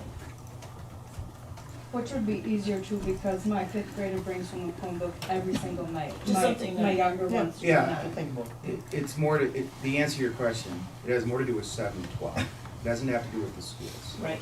So it has to do with the 7th and 8th grade plus all of the high school. Right.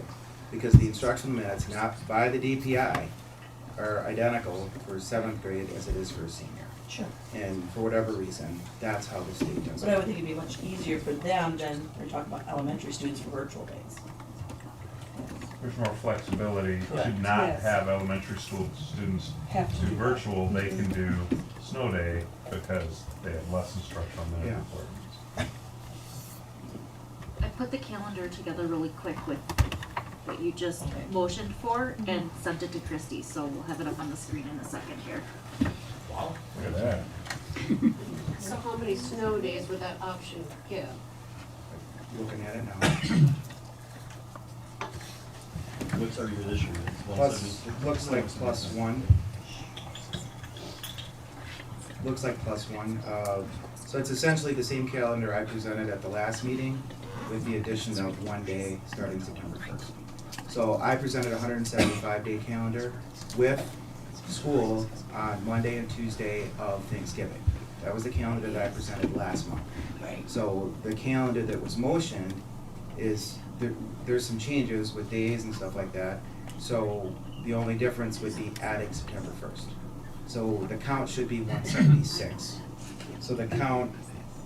And subtracting the Monday. Yes. Right. I have a question on that. Minus 1. Are you you 170. said May 1st of this year we have what is kind of called, it could be a flexible date. Right. Could that April, let's just say a year from now, we've had a lot of snowstorms, could an announcement go out to families that we are gonna have to have school on April 1st? Yeah.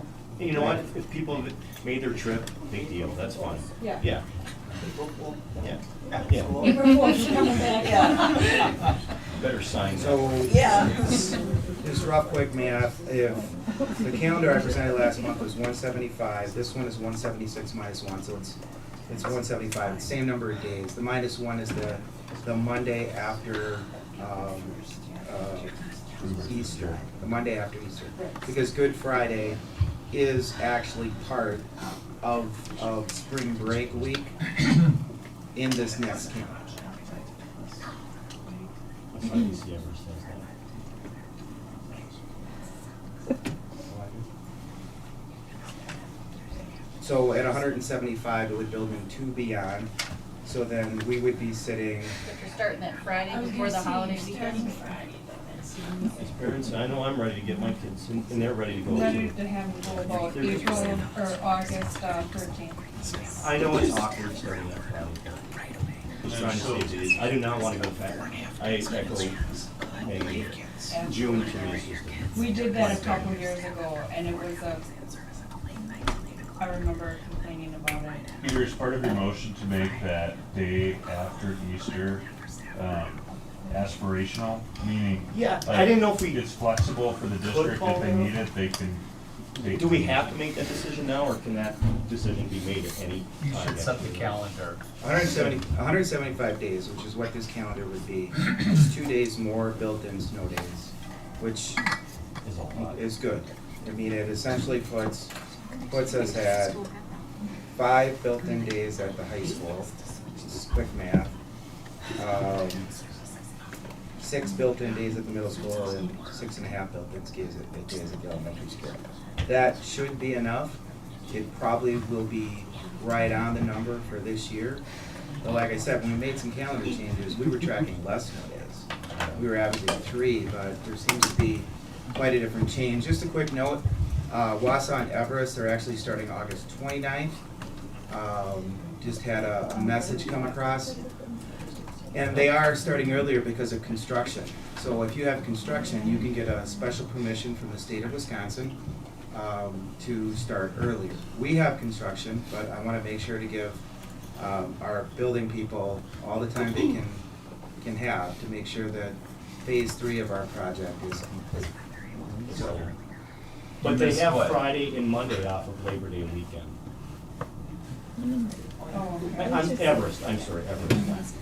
I'm sorry, yeah, their first day is. Yeah, for me, they could go back August 28th and get that whole weekend, because you pack your travels and then, yeah, give them Friday and, I liked Ms. Nolan's idea though too. I think if need be, a couple snow days and then go virtual the rest. And that's something we could talk about virtual. If we need to go 7th through 12th virtual a year from now, that, because nothing in the calendar has to be set right now how we're handling snow days. Here's what I have to say, there's two things that are for certain. Everybody's got an opinion, and number two, you're not gonna make everybody happy. However, when you look at the majority of this, they want option two. They weren't surveyed for option 3. And our minutes did state that we were That is true. we were gonna That is survey true, 3. but I'm still looking at, this is what was presented and why option three was brought up later. However, I'm going off of the data presented. I stand corrected about Everest, though they are off on the 1st. They are. So they go only Tuesday, Wednesday, Thursday. Thank Yes, you. Everest and Wausau match each other. They have the same building things going on in each of their districts. Okay. So you can get a special permission from the DPI, because September 1st is in the law. So they both did the same thing. Yeah. And I just wanna agree with Jess here, we ran a survey. And so what we're doing, you agree, right? We ran a survey, so what we're doing exact opposite of what the survey says. The survey didn't include though, Kelly. Okay, so then do we run another survey? That's a question Because I I don't know don't when we think have this is, to, like I said. when we have to approve a calendar. No, I agree totally with you. Diane and I had this agenda setting meeting last week because Mr. Munoz asked, do you want me to put another survey out on Wednesday afternoon? And we both said no. We have the information based on the first two, and the board, I was at the same meeting we were at, yes, I know what the board did. no, I'm saying that, what I was getting at is that the board, Well, the do reason you they think picked if we had our- a different option, if we had surveyed the other option, would it just be, we were just gonna carte blanche? I mean, it still would have been somewhere between 60 and 76%. Do you think it wouldn't have been, maybe it would have been 80, which is about 76. I mean, I'm just saying that I know. All I will say is the feedback that I've received via phone call, email, or in-person conversation was heavily against anything in June. I'm fine with that, I truly am. Fair enough. And I mean, Matt didn't really weigh in on a position, although he said he's on the fence about virtual. I'm concerned about the data that has come out since 2020, excuse me, about, by McKinsey and some other big consulting groups, about the earnings gap, the GDP loss, the learning loss, especially for those who would be special education students, that the gap is too great. We aren't going to accomplish what, in my opinion, we need to accomplish, and that is provide the best experience possible for all students if we try to muddle together virtual. There may be some staff who are in favor of, or who would be in favor of going that route, but I'm convinced that most of the staff who've spoken to me about it would not be in favor of virtual learning. By the way, it was staff who came up with the idea of maybe adding 4 more days to the calendar. It wasn't administration, it was staff. All right? The calendar I propose is similar to what David has brought to us twice already. Yes, I don't have a problem with that. I'm sorry, I just wanted to add That's right. context to that. I mean, I sent you a message a couple days ago, you know, I would like to see some kind of a calendar that bridged the entire year, but, you know, you still would only have 175 to 180 days. That's a whole nother subject, yes. It is, and we're not gonna deal with it this year, but it may be something that a forward-looking board might think about, you know? Well, I think there's a, just brought up an excellent point, which is no matter what we decide today, we aren't gonna please everyone. And everyone here, election day, you're elected by your constituents to have an understanding of what's important to them. We have a decision to make.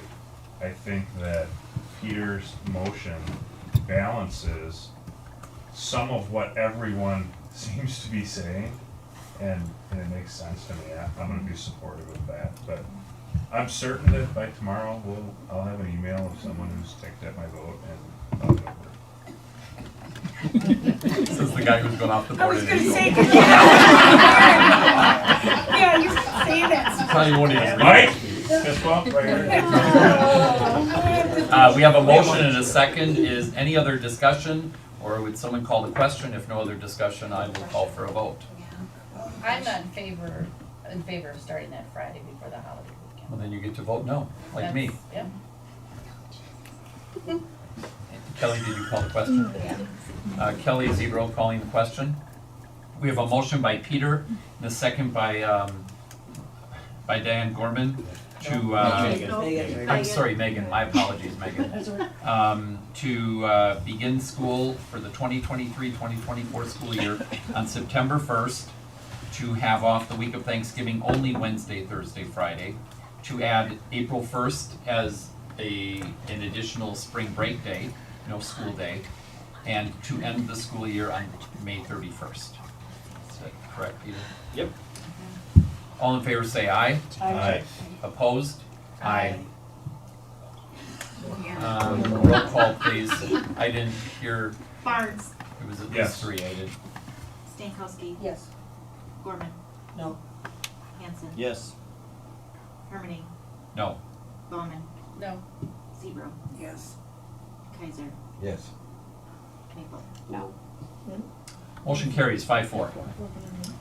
Thank you for your diligent work, and thank you for whoever it was who was doing the research and corrected me. Fine with that. It wasn't me, somebody said. No, that's what I'm saying. Either somebody was watching someone online. Perfect.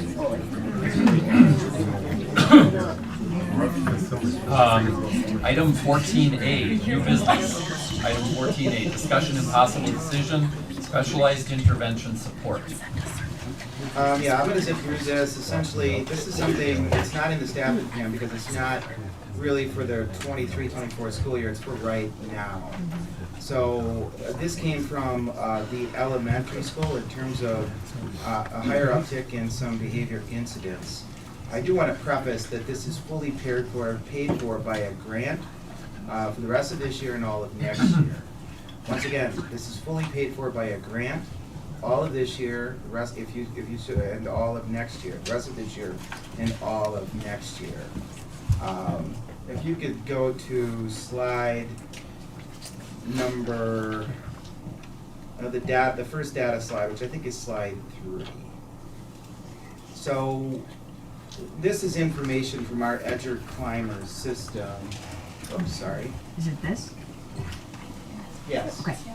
So, these are data incidents at the middle school, high school, and elementary school. But essentially, these are major incident codes, 420 at the elementary school, 351 at the middle school, and 88 at the high school. It's just evidence for why this position is absolutely needed right away. The elementary school has done their due diligence in terms of research and short-term staffing, and they've created some different zones of regulation. They've done a lot of work creating different spaces and attempting to get a handle on ameliorating or lowering or decreasing major behavior incidents at the elementary school. This is current data. If you could go to the second slide, it's actually a drill, it's a drill down, so it's more specific information across the grade levels throughout the district. So what you can see is 2 of the highest major incident drill downs are in first grade and kindergarten. So there's some major incidents going on that we're trying to get our hands around. And I give a lot of credit to the staff, administrators, teachers, main office staff. I've been there when some of these things are going on. These sorts of things are actively going on. So I think it's important data to see, especially 3rd grade is also listed in there, but a little bit down the track. And this is from our data management system. It's a data warehouse called Edger Climber. All right. So the overall, if you want to jump back up to slide 2, Christy, I'm sorry for going in reverse order. Some of the training, school climate, mental health support, emergency drills, safety and crisis teams. We looked at some of our satchel feedback from the elementary staff, specific feedback. Behaviors and lack of support are negatively impacting this pillar. So we are looking at a lot of our feedback, not just the incident feedback, but also our survey feedback through Satchel Pulse about, you know, how is this affecting the quality of your job and the quality of the environment, your work environment, I mean. So I do recommend approving this specialized intervention support. Christy, if you could click into the top piece, which goes into the actual job. This is a support staff position, but critical in terms of what we're looking for in his zones of regulation space. Yes. Is there any obligation with the grant to continue it past the funded timeframe? No. And I No. motion to approve that position. A motion by Barnes, second by Stankowski to approve the grant-funded position. Any questions? Yeah, so then we hire someone at this position. The grant runs out in how many years? At the end of next year, we have grant money to cover this, the rest of this year and all of next year. Okay. And then that position could possibly, we'll come back to the board whether we'll keep it or not? Or I've talked to the elementary administrators. We're gonna build this into the staffing plan for next year, so we're not losing track of that. Meaning it'll come in front of the board for the staffing plan for the following year. So yes, it'll be brought back to the board. It just won't roll over without. It'll be brought back to the board if there's a decision to move forward with a non-grant funded position. We're not at the point of making that decision, and we want to see if this is something that could decrease the number of incidents so that we can start to get at that issue. Right. I just, have a lot of concern that this is a lot of responsibility for a support staff person. Just looking at everything listed, communicating with parents and administration, the size of the building for elementary. And we're also looking at then 14C, so the STEM position yet. I wouldn't understand why we don't look at trying to create a position. I'm a little concerned with the amount of responsibility for a support staff person to take this on with that size of building. I know it's only for this year and next year possibly. I'm confident in how the staff has vetted how we're gonna go after this. They've explained to me how they're gonna go about filling this position. And while I understand your concerns and appreciate them, I believe they have a handle on how they wanna go about doing that and filling it. It'll be opened up and internal staff will have the ability to have a shot at the position. But, A big change would be too if they added more recesses, at the elementary school level. My son doesn't get he's third grade, 8 years old, and he doesn't get a recess until after he's eaten lunch. I know there's been a lot of discussions about that sort of thing as well. So, can I add to that, David, or not? Is it, no? Sure. Okay. I don't mean to talk on it, but there's a lot of pieces that are going into this. The schedule is one of those pieces. Okay. And so we are looking at more frequent breaks to also address those needs, as well as the other positions that we'll be discussing in the next agenda item. So all of these pieces working together is really what we're going for to address these needs. Okay, we have a motion and a second to approve. All in favor say aye. Aye. Opposed? Aye. Motion carries. Just have to get back to the documents.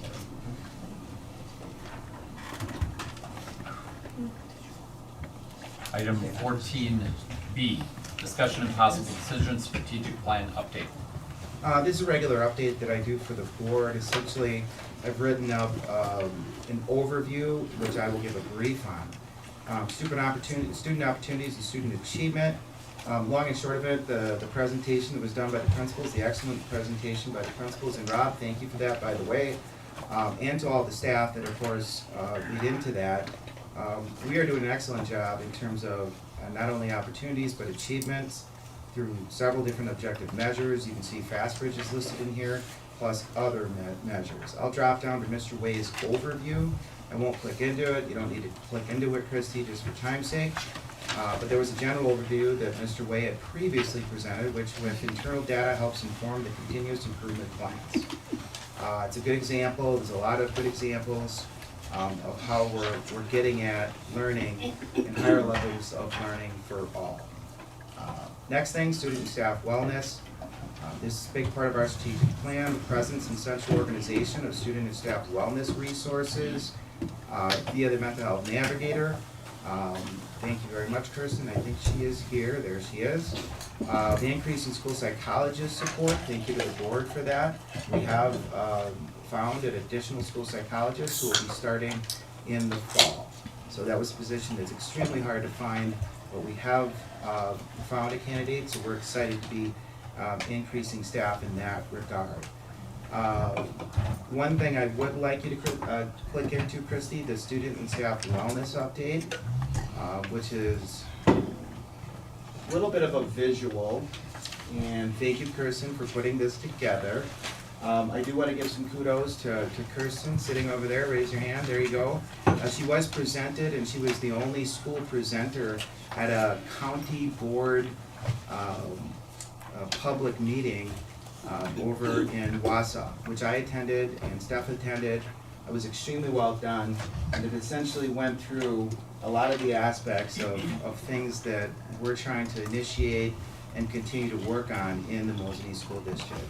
So while I won't jump into the presentation in detail, it goes through school climate, it goes through defining what mental health is and what the continuum is, mental health resources, PBIS, which is another target falling under our mental health navigator. So we're excited about that process. One other piece under 2B, jumping out, we are partnering with Aspirus Business Health. We've made some upgrades to the wellness plan, which I know that Mrs. McCanowitz is here. She is regularly working with the Health Insurance Subcommittee to make any improvements that we can based on those metrics. Workforce retention and development, I think we've made great strides. I think we definitely, a year ago, we had some work to do. We have made some substantial improvements with some of our pay models. Is it all the way that we want it? You know, I don't think so, but I think it's a good step. I think we've made some good steps with some of our pay models. I list some things which I will go through. It's in the second sentence. Some of the changes within the last 2 years: maintenance and building and grounds pay schedule, improvements in special education support pay model, group increases at the start of the last year for counselors and school psychologists. We continue to also, the several $1 million committed by this school board for post-employment benefits for full years support staff and all staff. So that's something that's listed there. In terms of turnover, it's been pretty static over the last couple of years.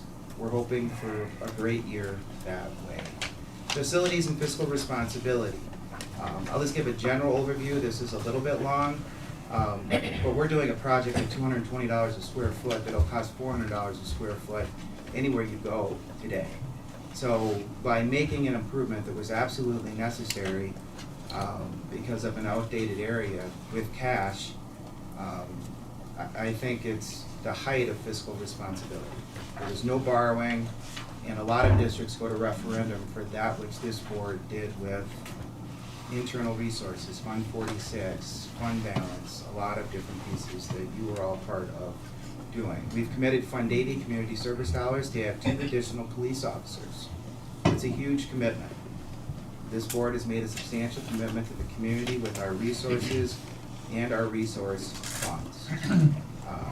So one thing that I list at the very bottom, the school board by every objective measure has been fiscally responsible while at the same time using the resources we do have to maintain safe and appropriate learning spaces driven by student and community needs.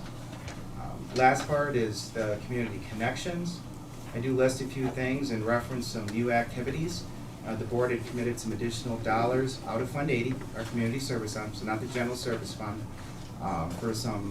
for new programming that is extremely popular for 55 and older, but not limited to things like Aqua Zumba, coffee, I'm gonna say this wrong, and I told them I was gonna say it wrong, but they love it, it's extreme, Mahjong, I don't know if I said that right, and senior swim most Sundays, it's new, it's all listed here at that link. So obviously the pool, the Fab Lab, the fitness center, the auditorium are big draws, and the Mosney link continues to be one of the main resources. So we have substantially increased the number of community offerings that are not only in the pool offerings. So those are things, those are challenges, but those are wonderful challenges. In other words, we're welcoming members of the community into public facilities. So that is my report. Maybe one observation real quick. Yes. It may take some time to get 2 additional school resource officers, but as Diane talked about, that's a lot of work for one person in the elementary school. I don't think there's any expectation that school resource officers start taking over behavioral issues with kids, but I'd be very disappointed if when we put those additional staff in the school, if through their engagement with the kids and they're building relationships, that they don't, if we don't see a reduction just in that, in of incidents with kids, I'd be really surprised and disappointed. So I think that's an expectation we can look forward to. Good point. I would agree with that. So is that a different way of saying that given the prevalence of preponderance of the challenges occurring in the elementary school now, that the district could benefit by trying to allocate the current resource officer a few more hours over in that building? I don't know the answer to that, I'm just asking. You would be the professional. I think the challenge is, all great things come from relationships. And so you have one school resource officer for how many total students do we have in the district? 2,000. So it's hard to have quality relationships. And like, I always heard this concept of like, if you can make it through school and you have one great relationship with one educator, like that's looking out for you, you're more likely to be successful. So when you have kids that are having behavioral issues that can lead to criminal issues, which require a police officer, or that they're victimized, to have another opportunity to create relationships or have someone that can help de-escalate a situation, I think we should expect to see a reduction in the amount of those behavioral incidents. So, no, I don't think asking Officer Krause to go, like, it might reduce at a very small level, but I think we'll see a significant, measurable impact with someone that's there full time. And I think the same thing's true for the middle school as well. Okay. It said possible decision, but I don't think there's anything coming out of that. Very good. Item 14C, discussion and possible decision, 2023-2024 staffing plan. If we could jump into the staffing plan, I'll give a general overview, and then look at, I'll kind of just pick out discussion-only items, dial into them, and then we can pull out the regular agenda for those things that will require a vote. Just jumping in this plan, if we could just, I just put the staffing timeline in there, just to reference the fact that we are on timeline that was approved by the board. Next month, we'll be coming with high school classes 15 and under. I've talked to Mr. Halverson and the team, and I know they're working on sectioning. They have a good number of data points already, as well as do the rest of the building. So we're working through that, and we'll be ready for March.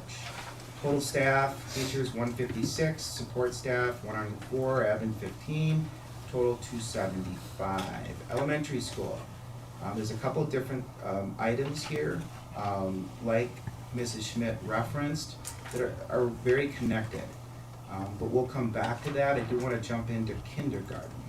So 3C, just as an overview, this is discussion only. And this is a different format I'm using this year. Just borrowed from Mr. Halverson, who had another commitment, so he had to step out. But I like this format, so I decided to use it for all the documents. But thank you to Dan. for bringing that to us. This is a document about our current kindergarten situation. There is no recommendation at this time. This is just information and discussion. So I'll just walk through a couple of the data points. Policy 2312. Christy, if you could pull into policy 2312. Thank you. So in that particular policy, which was last revised in 2019, it lists the different class size suggested ranges and class size goals. So the suggested range for kindergarten, we'll just focus on that since that's the nature of this line item. The suggested range for kindergarten is 15 to 20 students with a target class size goal of 18. Thank you, Christy. If you could pull back out, and we can look at some of the current information, background information.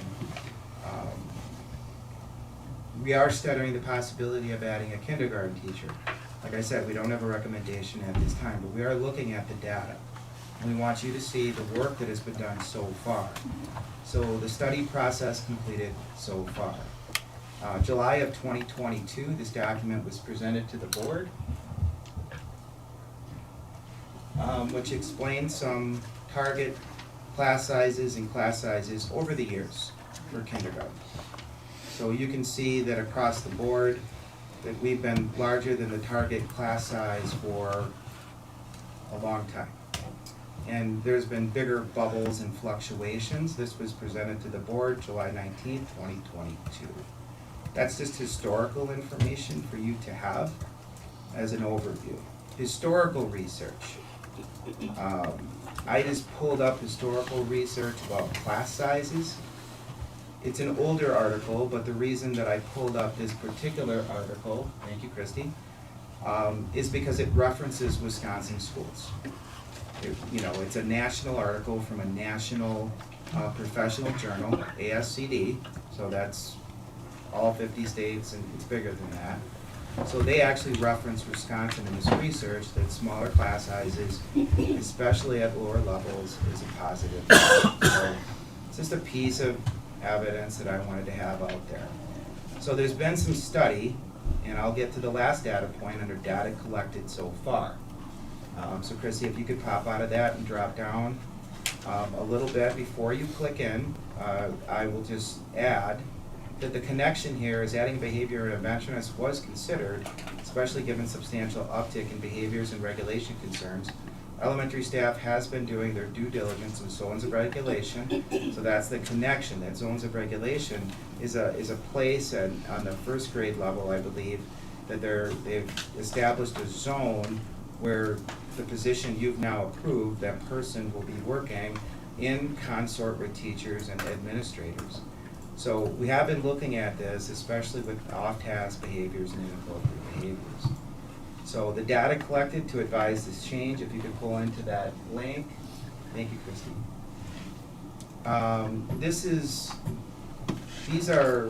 There was a metric, thank you to Michelle for getting the metric together.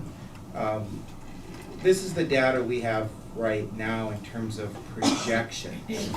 So projections at each grade level across the way.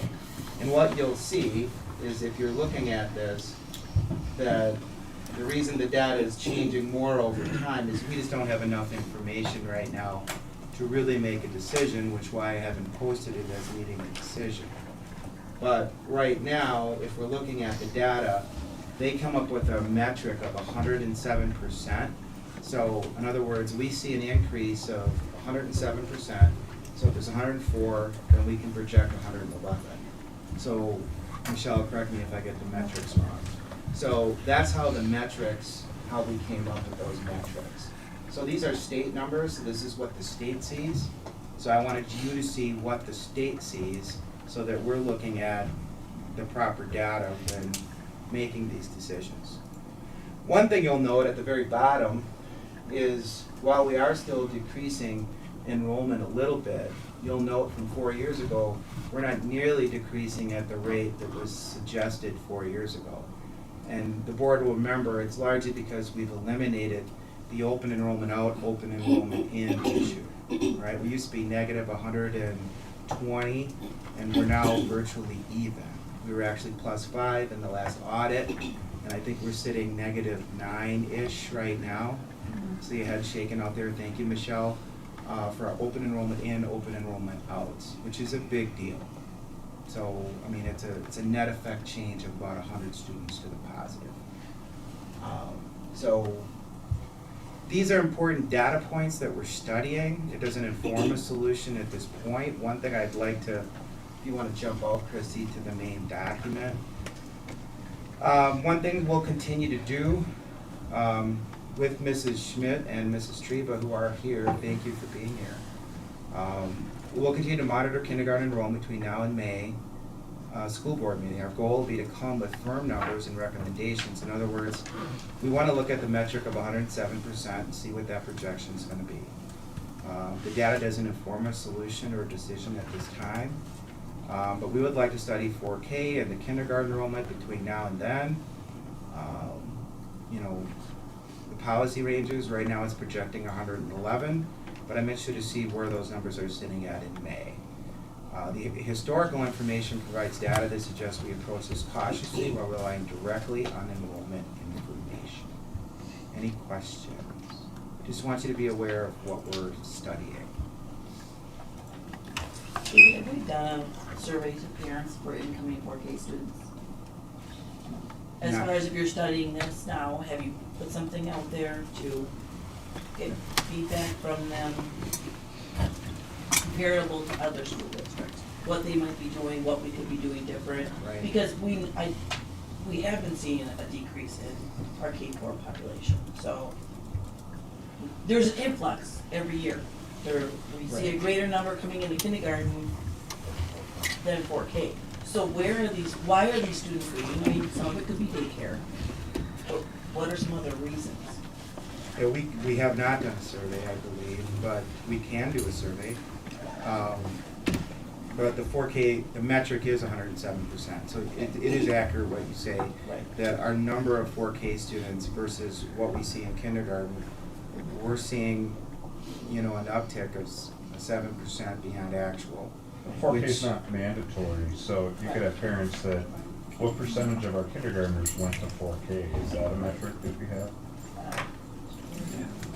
Yeah, we would have to look at that. I don't have that answer, but I'm willing to look into all of that. These are very good questions. Two questions. The first one, in terms of open enrollment, do we cap open enrollment for special ed students? No. Once it gets long. I was gonna say we can't. I don't think You- it just is that you- policy. You can't. Yeah, we can't, that's what I thought, we can't cap.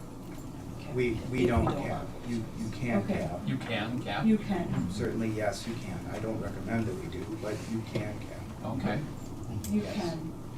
Yes, you can. My second question, and Christy, can you go back to this projected enrollment graph? When you look at it, according to it, we have 5 teachers listed as K-4.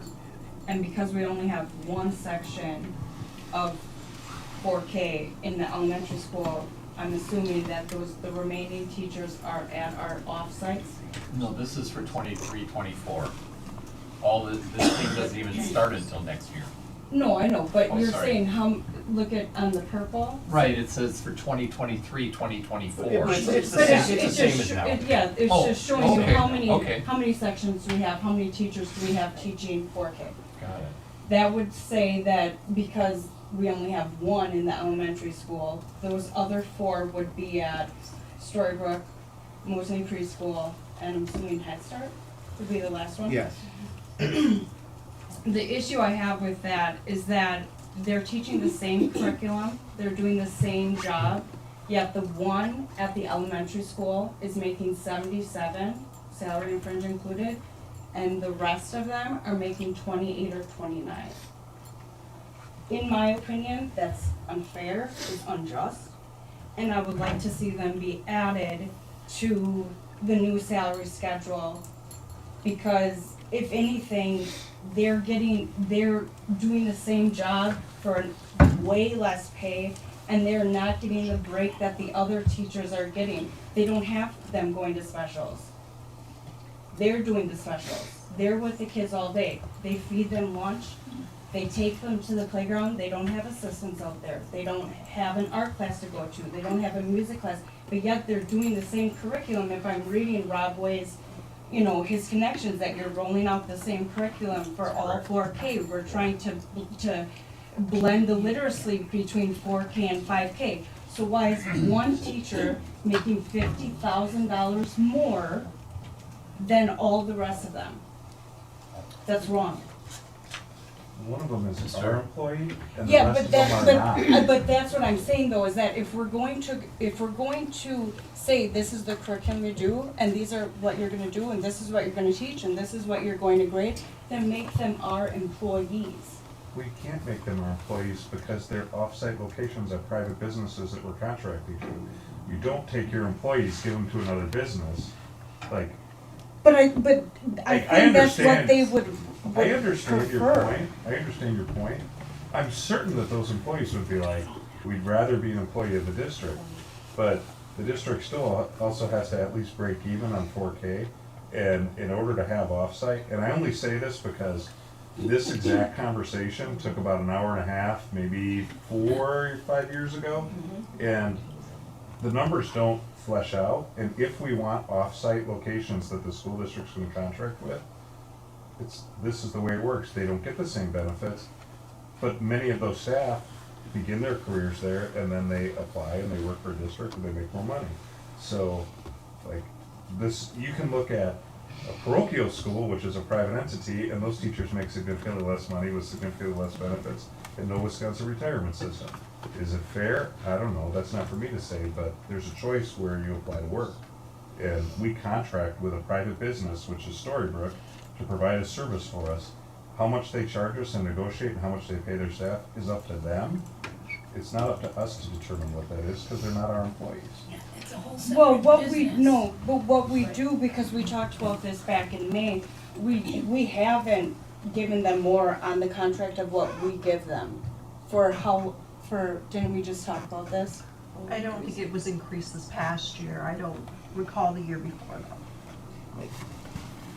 This is good, I'm just writing notes about the discussion, there's not a decision point in kindergarten. No, it's just But something that I noticed, if and you're I, gonna- and I think there's a huge inequity there, and I think that, you know, if they're servicing of those 104 students, they're servicing 49 of them, and if they can't, you know, they're getting a grant to make ends meet right now, a $5,000 to $6,000 a month grant.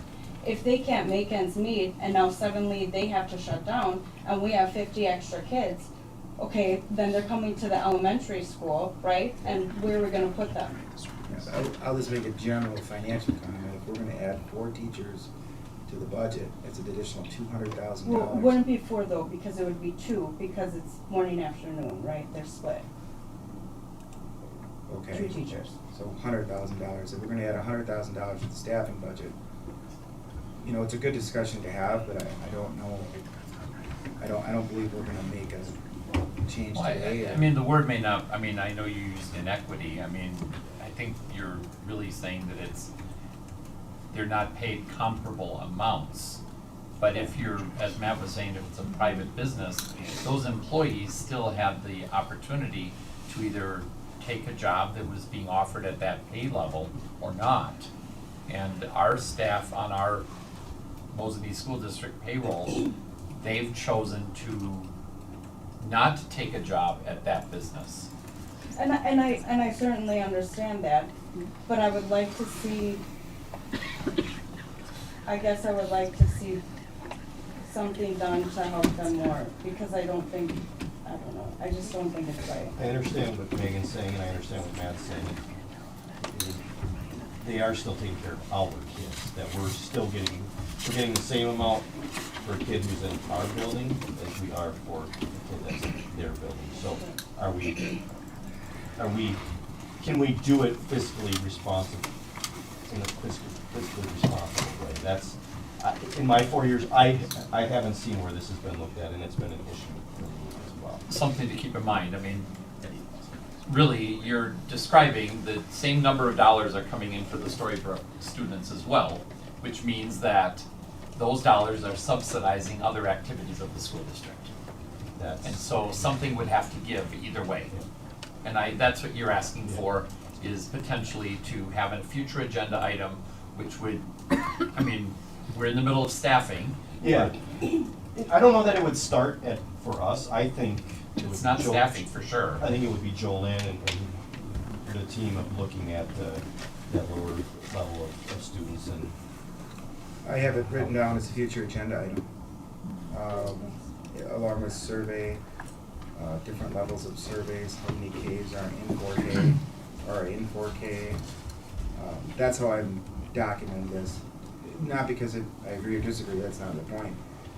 We're just looking at information about kindergarten. And maybe even how other Not districts are doing it. Not 4K. Make sure we're doing it consistently. Well, and remember too, we're doing it, these are community-based 4K sites. The only reason we ever opened up the elementary site was because of the amount of students that came in 1 year. So. Right. And how does busing play into all of it? Yeah. I mean, But well, I know, Diane- but I think it should all be part of the story. Diane, sorry, Kelly? But Diane did hit that right on the head. We never had this issue before, except 1 year. Yes. And then we carried over. It was supposed to be a 1 year. Yes. Yes. So, and that's where this all, And to me, we have a new administrative team since that decision. Yes, that's correct. Like, yes. We can look at it. That's correct. We can definitely look at it. That's no problem. If it's all right with Kevin? It's all right with you, I'm just gonna drop down to district where it's discussion only items. And then we can jump on to the items. Yes, okay, thank you. All right, so one thing I wanted to list is we are studying an internal PBIS coaching model for the 23-24 school year. We're studying, which means we're looking at it. But we're gonna report out about this aspect at the March 23 school board meeting, how that is and how that internal, what that model is and what we could be looking at that. Real quick, David. Yes. What tiers are we at in all the buildings right now with PBIS? PBIS, if you don't mind, if that's okay, I'm gonna ask Kirsten to respond to that. Our elementary and high school are at tier 1. Middle school is in the process of training in tier 2. We'll be doing our tiered fidelity inventory, which is the assessment we do of where we are at for implementation to determine if the elementary school would be ready for tier 2 training after this school year. So that's where we're at, tier 1 across the board, middle school moving into tier 2. Is there, and I hate to ask this last question, but is there a projected time level of where you should be moving from 1 to 2 in a number of years? It depends on where you are at with implementation of fidelity. You want to be at 80% implementation fidelity to move on. Okay. And with turnover in staff and turnover administration, that obviously affects how your PBIS team can function. So we're really trying to solidify our tier 1 practices to make sure that we're ready to move on to tier 2, because tier 2 is not going to work if tier 1's not in place well. Okay, and the last piece, which is just a discussion piece, I've heard a lot over the year to this point about a business community liaison. I did pull up a position that is currently in force in the school district of Rhinelander. I just pulled this up, workforce development talent cultivation specialist. If this is something that the board would like me to pursue via Fund 80, I can put a little bit more into it before the next meeting. If there's any thoughts about this at all?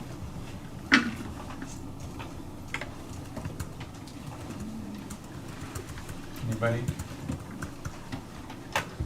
We can move on then to 14C sub 1, which should be a pretty easy piece. 14, if you want to jump out to the regular agenda, sub 1. We're recommending that it be resolved that the Board of Education approve returning first grade to 6 sections. It's currently at 7 sections. We would like for first grade to be returned to 6 sections and second grade to increase to 7 sections. I'll make that motion to approve. I'll second. Motion by Gorman, second by Bauman to approve the proposed position. Yep, just to switch rules. All in favor say aye. Aye. Opposed? Motion carries. Thank you. The next position of elementary STEM FTE request for 23-24. Now, this is broad-based in terms of this request. And you want to remind the board that there's been quite a bit of work on this in the curriculum committee in terms of the curriculum needs document. And this particular need and position had been established in all the buildings as the top need in the district. So there's some information listed here, but I'm going to start with an overview. That one of the look-fors with this particular position is our current counseling position at the elementary school is not being utilized fully in a counseling role. And by adding this position, we're going to be able to do that. Our school counselor at the elementary school is actually teaching classes for a good portion of the day. That is not, instead of working on one-on-one or in small groups or zones of regulation or with student behavior incidents. So you can see a theme here with the elementary school. So what this position would do is replace the counselor's teaching job in the specialist rotation. So the counselor could be available to actually be a full-time counselor. Right now, our counselor is about 0.25% available-ish, something like that, because most of the time, the elementary counselor is actually teaching classes, which is not the model the current administration and I support.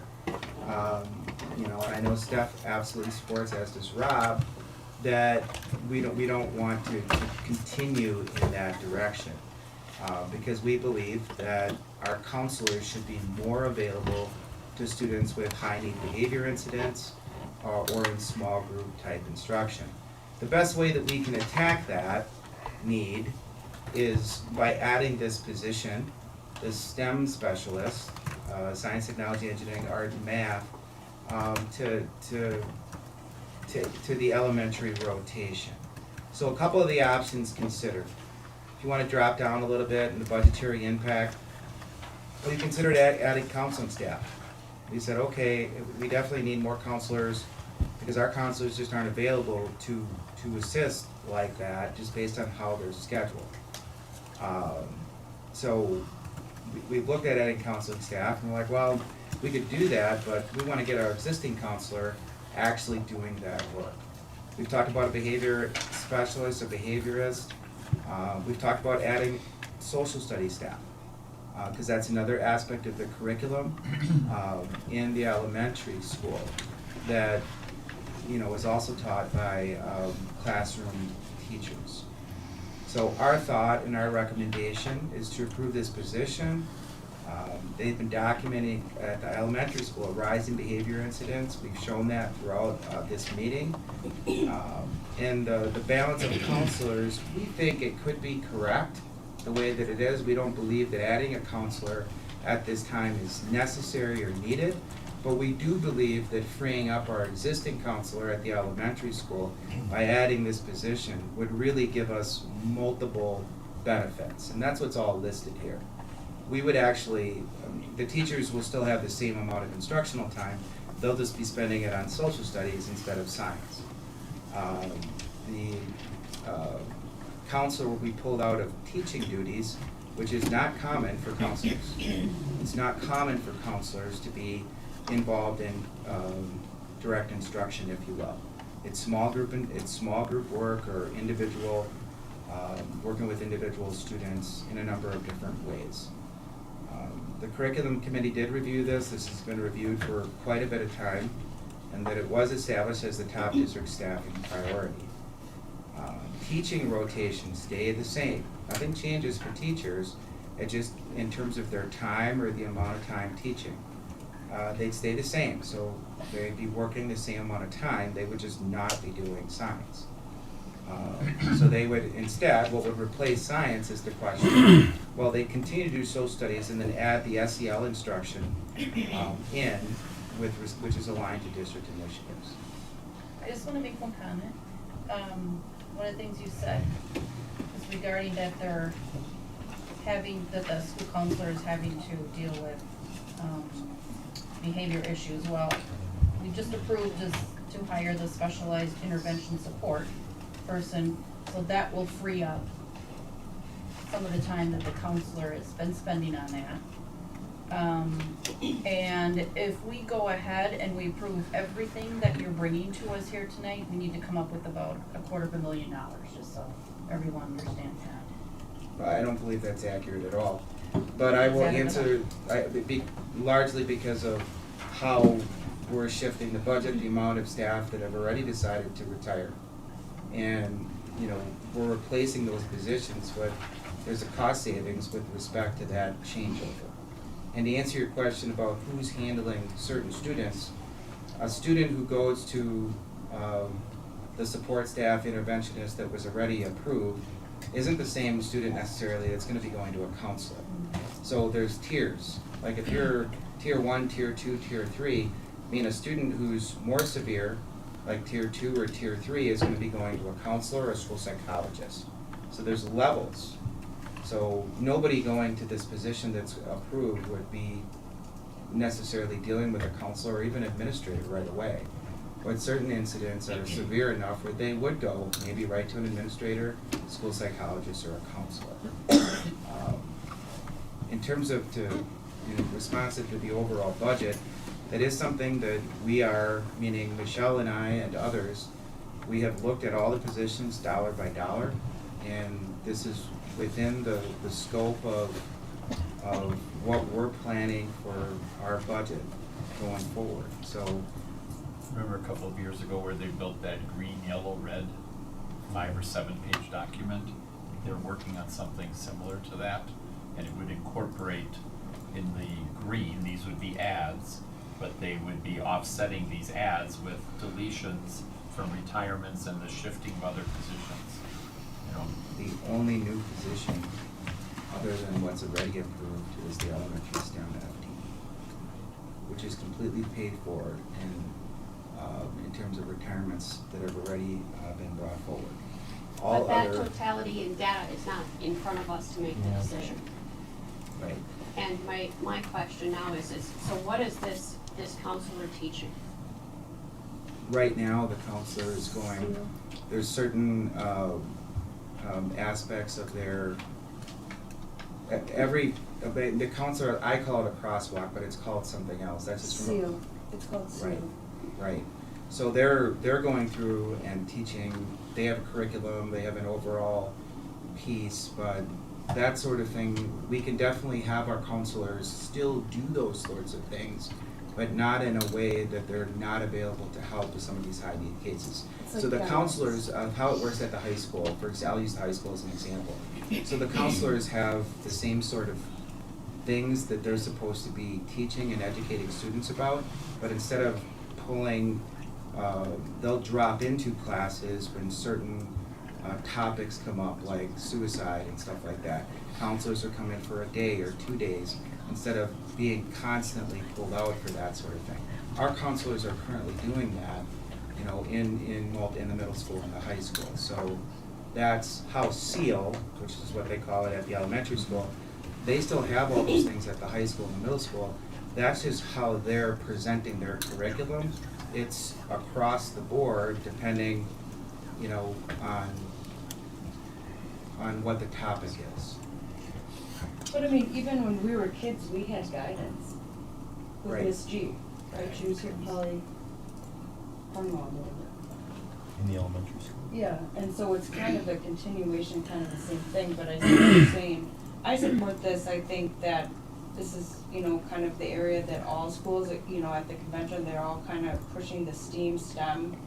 I think it's great as long as they're not losing that, because from what I understand from my kids, is that when they go to SEAL, they're doing what I would put hand in hand with our social emotional, you know, the curriculum we just bought, you know, so as long as the teacher is going to continue to do that learning theirs, because I do think, you know, we spent a lot of money on that curriculum, I want to see it be.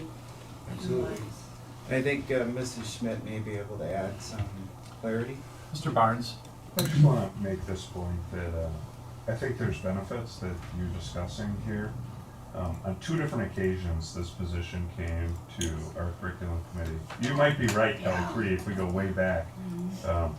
All 3 times, we vetted that with them. It had less to do about freeing up a counselor, it had more to do with making sure our kids are leaving elementary school with a quality understanding in science, technology, engineering, and all the science component of it. And I was sold at that point on, our kids need to understand science, life's getting more technical. Yeah. And so, on all of those occasions, our committee has moved this forward. And there were planning and staffing changes that occurred at the elementary school with new principals and staff coming in, where we made the decision that we're not going to set up a new principal saying, here's this new position you have to develop. We hit the pause button after approving it in order to say, why don't we let the new principal tell us what those priorities are and have them be able to vet that, which was then done and then brought back to our committee again, and then we voted to move that position forward. So I just wanted to make it clear that on multiple occasions, we have vetted this position and heard about the benefits to our kids from the science, the additional science education, and having a specialist that specializes in that. So I'm not, I supported this in curriculum for different reasons than what Matt did, although I'm not disagreeing with your rationale. We spent so much time in curriculum on this topic over the last year and plus.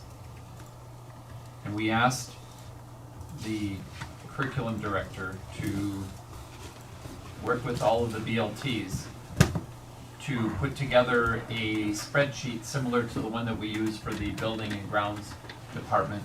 And I'm under no delusion that several of you on the board are not going to support this position.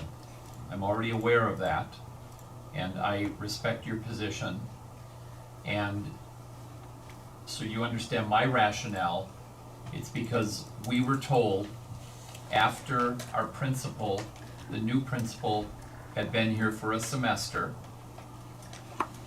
our committee had asked to put this topic on the back burner until the new principal could weigh in on whether or not this was a position that she believed would be valuable for this district and her building.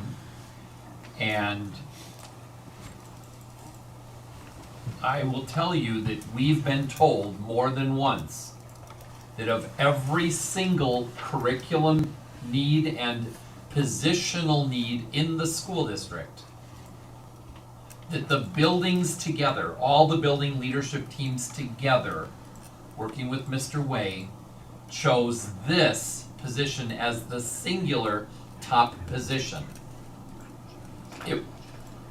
From my outsider view, it probably wouldn't have been the one that I would have put at the top, but the staff collectively made that decision to recommend to our committee that this is the one, and then they provided their rationale from the building level.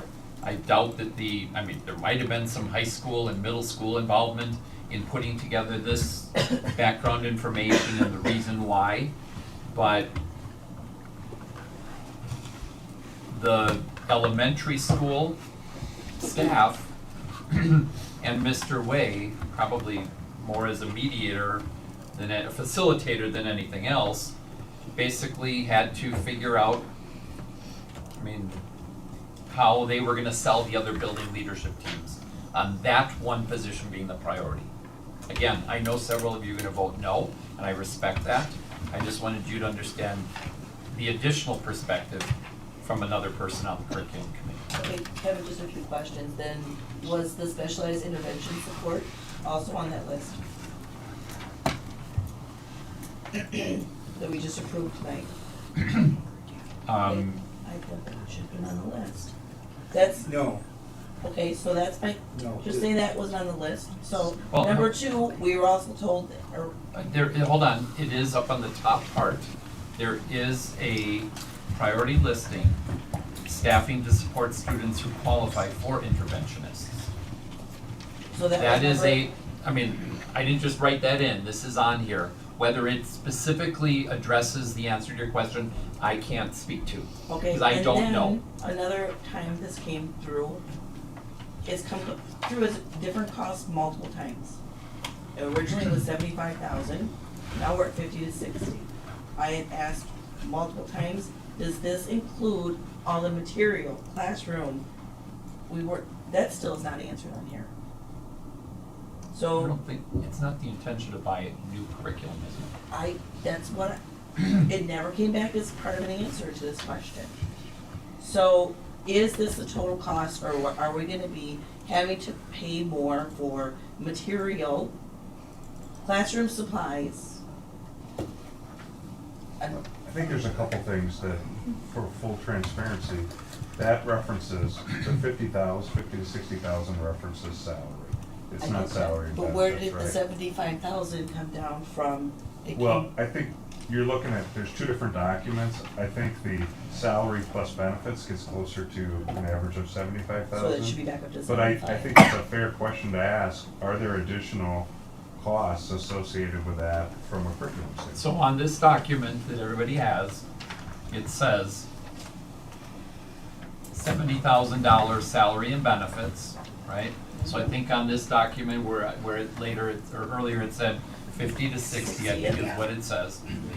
So you include benefits in there and we're at 70. It then does say $3,000 curriculum and $2,000 capital objects. It does say that in here, and it also says that the timeline was immediately, and it gave the description, which is a very one-sentence abbreviated version of what was on this document.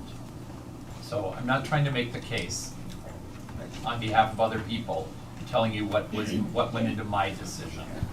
I don't believe the materials, the expenses, the curriculum will be beyond those dollars. I mean, we have the dollars within the building budget or the curriculum budget. I think that's very reasonable. Yeah. The dollars exist to get this set up. Right. It's minimal. Could you 5 to 10, 5 enumerate to. like how this is covered again? You said we have the money to fund this? Well, right, without increasing funding. And the metric that we're using, Michelle had to step out, just because it's getting a little late, but it has to do with. It's not in the budget. Okay, it says here, it's not in the budget, Okay. but that's if we had this position right now. And so the plan is to fund it with budgeted dollars from retirements and shifting of other roles, that's my understanding of the discussion. That's right, that is correct. That's what I wanted to. But if it isn't, I mean, But we have no way of knowing that. There's nothing that says this funding is now going to be eliminated and going to be utilized here, or it's line item by line item. Well, we also get the control of the budget, so we can increase the budget or not increase the budget. But it's always, it's in the budget, okay, but I wanna see that these are the projected retirements, Yeah, and but then you for said it's this not one, in the we're gonna put it it's not there. in this year's budget, which is why, there was a discussion in the fall, just as a reminder, everybody. Maybe we would try to bring this in for the second semester. I don't know if you guys remember that. That was a discussion. And because it wasn't in the budget, that was a reason we decided not to do it. That was why. It's part of the reason. That was the main myriad reason for not wanting to bring this, even though we did talk about that. There was a discussion we had with the elementary staff, was to bring it immediately. But we're not approving it as part of an approved budget, approving the position in the next budget that we approve.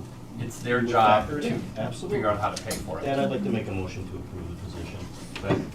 Motion by Hanson, second by Barnes, to approve the position as presented. Any last questions or comments? All in favor say aye. Aye. Opposed? Aye. I think so. Ballman, Nato, Diane. Gorman. Myself, I'll vote yes. Oppose. Pardon me? I oppose as well. Yes, I said Maple, sorry. No, well, I didn't hear you say it, you just said Gorman and Bowman. No, I said you second, I'm sorry, I did, I maybe wasn't loud enough. It was 5-4. It was 6-3. 6-3. Okay. Yeah, the next position is There's no new money in this position, I'm just looking to post. Mr. Novinsky is put in his retirement previously, the board has accepted his retirement. This is his particular position. I'd like to post for that position with the understanding that we have some current data listed below, which is, in the last couple of years, we've seen a substantial increase in the number of students that work with this particular position, and these are alternative ed and Odyssey Ware courses, alternative education. We're studying the impact, we're looking at it, we're also looking at sectioning to see how we can best look at that. So my recommendation at this point is to post this position, which is replacing our existing, now officially retired, starting next year, Mr. Nowinski. Is this a middle school, high school position? High school. High school. High school. Just high school. Alternative ed is a specific licensure, 1952, so it's Just high school. it's absolutely necessary. You can't run a high school if you don't have somebody with a 1952. Can you explain to me why the 23-24 year projection is so much more than this year, going from 282 to 450? Yeah, we've had an uptick in the number of students that are struggling since COVID. I think some of this has to do with the after effects of the COVID piece. That's my 2 cents. That's the why. I think that's some of the why. Is that all the answer? I don't believe that's all of the answer, but there's a substantial uptick in the number of students accessing alternative education courses. I know it's not common, is it? Is there anybody else in this room who might be able to give additional clarity around the answer to Amy's question? Mr. Halverson had to step up. Okay, very good. It's a replacement position. I'll make a motion to accept the position. Motion by Hanson, second by Gorman. Any other questions? Would you be able to, before we vote, would you be able to provide for an upcoming superintendent report to us? Maybe additional clarity around Amy's questions, answers? And specifically? Specifically, maybe some additional clarity around what Mr. Halverson would add to what your knowledge of it is about why we've gone from 156 to a projected 200 for sped and 126 all the way up to 250 for the regular ed, which is an increase of, it's almost a double, well, a 78% increase. Got it. So we have a motion and a second. All in favor say aye. Aye. Opposed? Motion carries. Thank you. Thank you. Items 14C, 4. Yep, and sports staff pay model, Carla is here, she did a lot of work on this, substantial amount of work. So there's been comparables, quite a bit of work listed in 1, 2, 3, 4, 5, and 6 about year-round employees, the tiers, and different comparables. We are recommending this increase and this change. All right, is anybody willing to or interested in making a motion for the proposal so that we can have discussion? Making a motion does not necessarily mean that you support it as it's presented. I would so move. We have a motion by Kaiser, is there a second? I'll second it. Second by Zebro. All right, questions about the support staff pay model as presented? Yeah, well, another question, just an overall observation. Yes, please. People that we trust with our kids, you make $3 or $4 more an hour making tacos at Taco Bell. I suggested to someone asking for help, I pointed them 2 blocks away in Root Mountain to the sign in front of Taco Bell that said starting salary $17 an hour. So I don't sit here suggesting that the district can afford to pay $17 an hour, but when I look at some of the starting rates discussed here, I really struggle with the amount of responsibility and what our asks of are those employees. And we look at the cost of living and what competitives are having to pay, and I just feel we can do better than what's proposed here. I appreciate the work that's gone into this model, and I understand the ability to afford it, but if I had kids in this district, I'd really want the person responsible for them making more than $13 an hour. And my position would be no position less than $15 an hour. I've had to make those adjustments in my own time. Just, I don't know. So do we come back with a whole different, you want a whole different, come back with that, starting at that? this kind of goes back to what Jess said, there's really no, oh, I guess now, okay, I'm sorry, I missed it. There's the cell increase of what the totals are, but now we're kind of sounding like it might be even more than this, so again, I know we need to factor in our next budget, but I am concerned, I mean. If what I'm gonna say is incorrect, I would like to be corrected, Carla, please. I loved this document you handed out tonight, Thank you. but I will add, at least with the private employers, the employees at McDonald's, Quick Trip, Subway, Target, Best Buy, and so on, they don't qualify for the post-employment benefits plan. Our full-time employees do. I think we need to remember that. Pardon me? Our support staff all full-time? No, we are not. I didn't say they were all. Okay. I said year-round, I said full-time. Okay, okay. Year-round, full-time employee, So clear. support staff do, right? So that would have been, I'm imagining, that would not apply to the second column people here, because that says substitute, right? Right, right. This document Right, that yes. was handed out tonight, Yep. right? Right. So, it's not as black and white, I think, as the comment, listen, I agree with a floor of a higher amount than what we pay. I agree with that. I'm just saying it's not a zero-sum game, that there are missing pieces to it when we look at Taco Bell, right? And believe me, I want my Taco Bell person to be paid enough that they're not gonna mess with my meal, all right?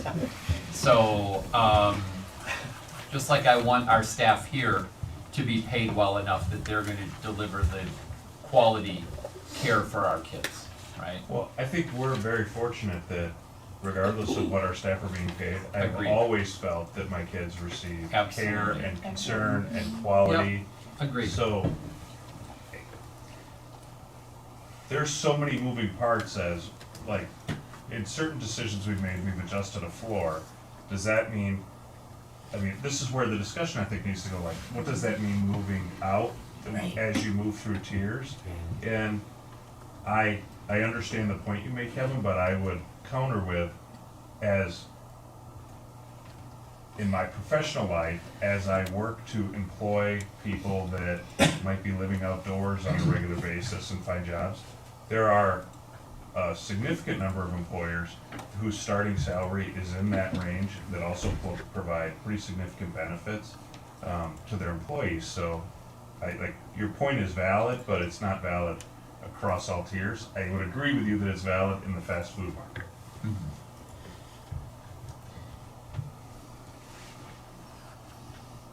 So again, I ask, where do we want to start here?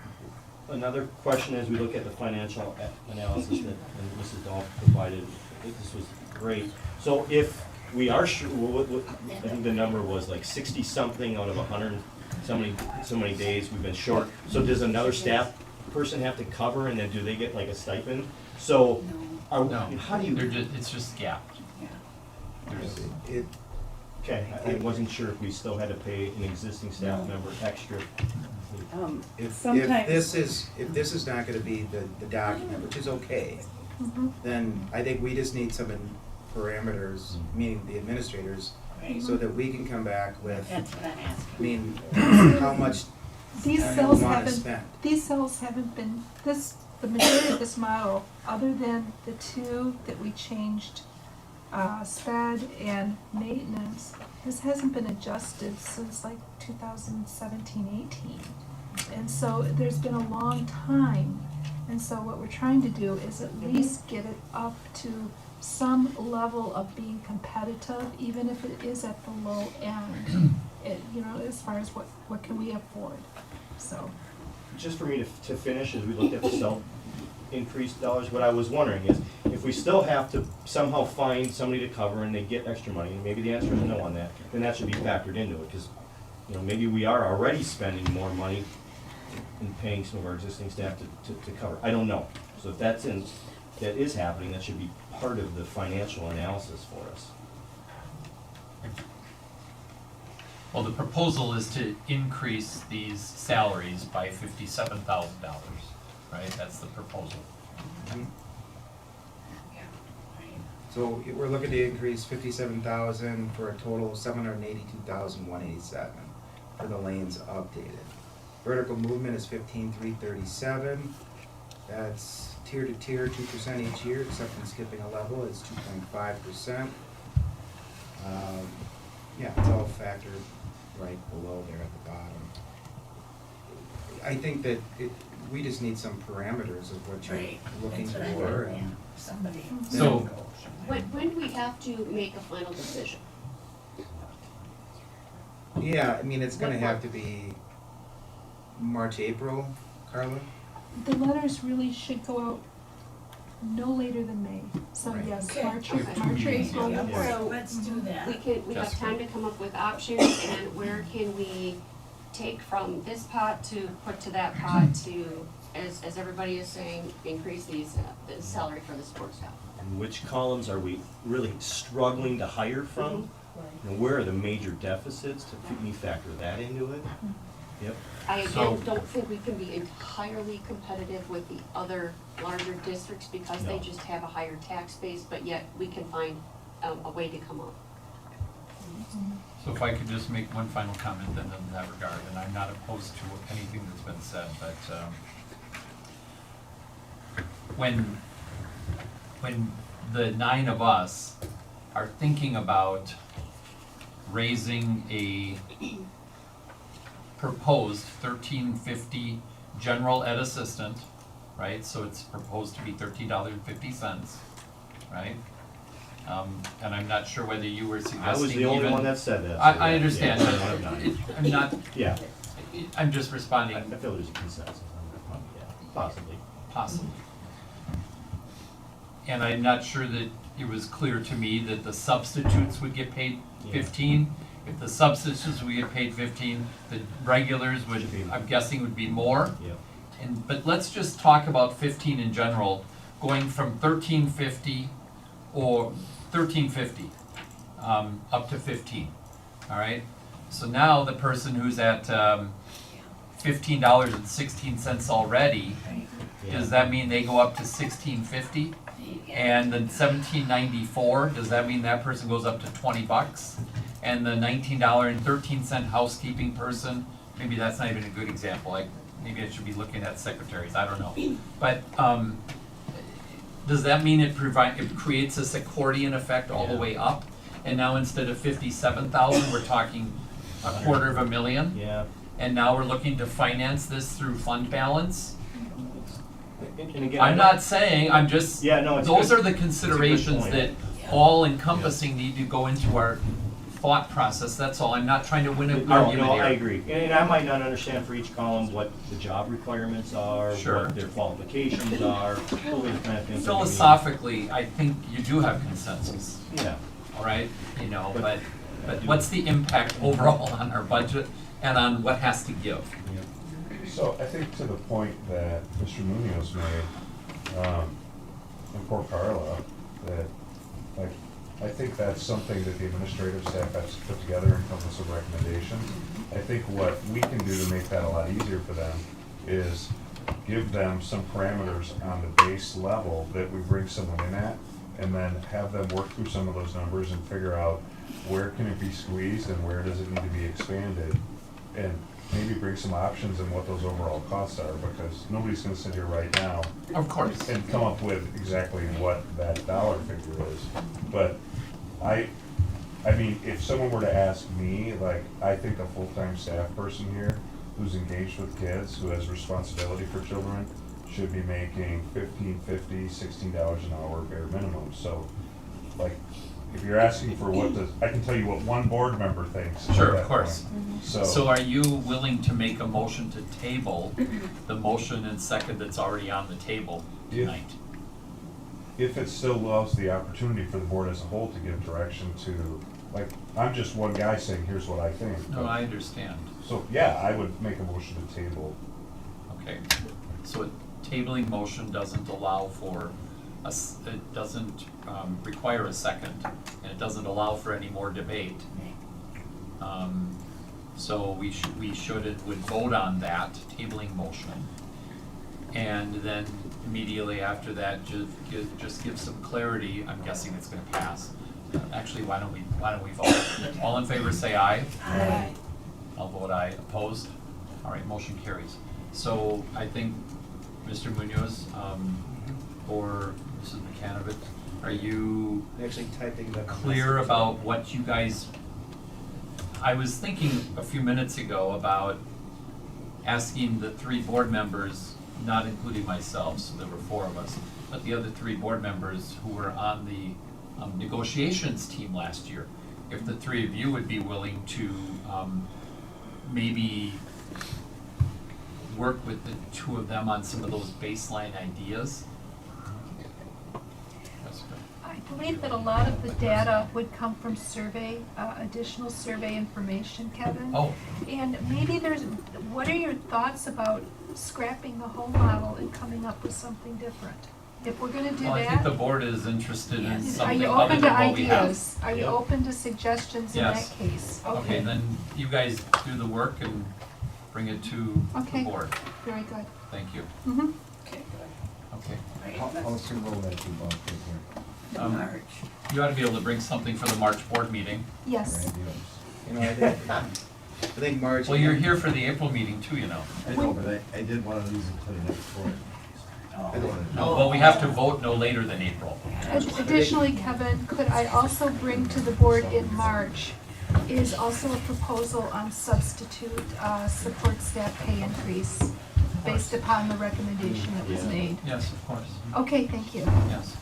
All right.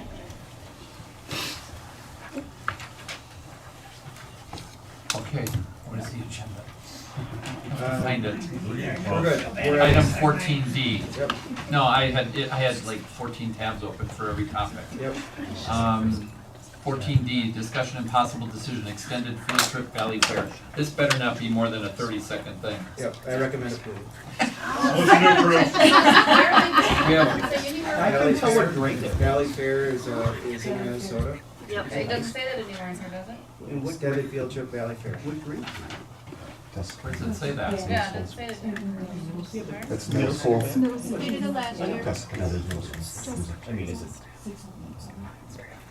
It's a really good question, Amy. It doesn't say that on the Why wouldn't form. it say Valley Fair anywhere on this document? Right.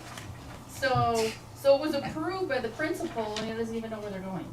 Well, the document says BAM Valley Fair trip. Where does it say that? Not Maybe I'm on- not missing on the it. form. Yeah, just on the top.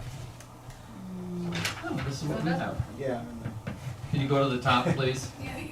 Like the title, Christie? the title right here. Okay, that's the title of the file. Yeah, that's good, because That's it's the not title of the ours. file. Oh my gosh. We don't have that.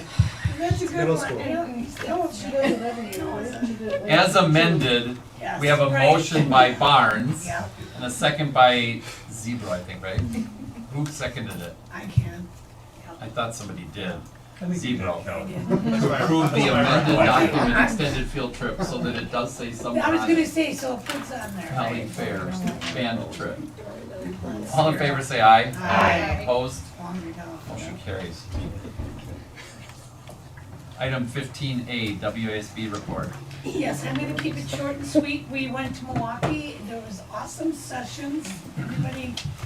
Everyone I went to was good. They're better this year than they It was were. good, yes, it was really good. And then, there is a conference on Thursday in the Dells. There is also a conference, when is it? Wednesday, 22nd, the day at the Capitol. If anybody's interested in that, that can go off my report. When will they decide to cancel the Thursday? Well, They- Diane's waiting for They that. they sent an email that they were gonna be making a decision by 10 a.m. tomorrow morning as to what they were doing with Thursday's conference. Okay, How about that? Item 15B, CISA 9 report. Mr. Kaiser. We have a CISA report in our hands. It's there. After many doors. He tried to ghost you. They don't even like them. Is that it? That's it. That's it. It was a Zoom meeting. Item 16, future agenda items. Hearing none, item 17. When to close the executive session, the board will convene to close the executive session pursuant to section 19.85, parent 1, parent C of the state statutes for the purpose of approving performance evaluation data and compensation for the next school year for salaried support and administrative staff, 1985 1F for the purpose of discussing the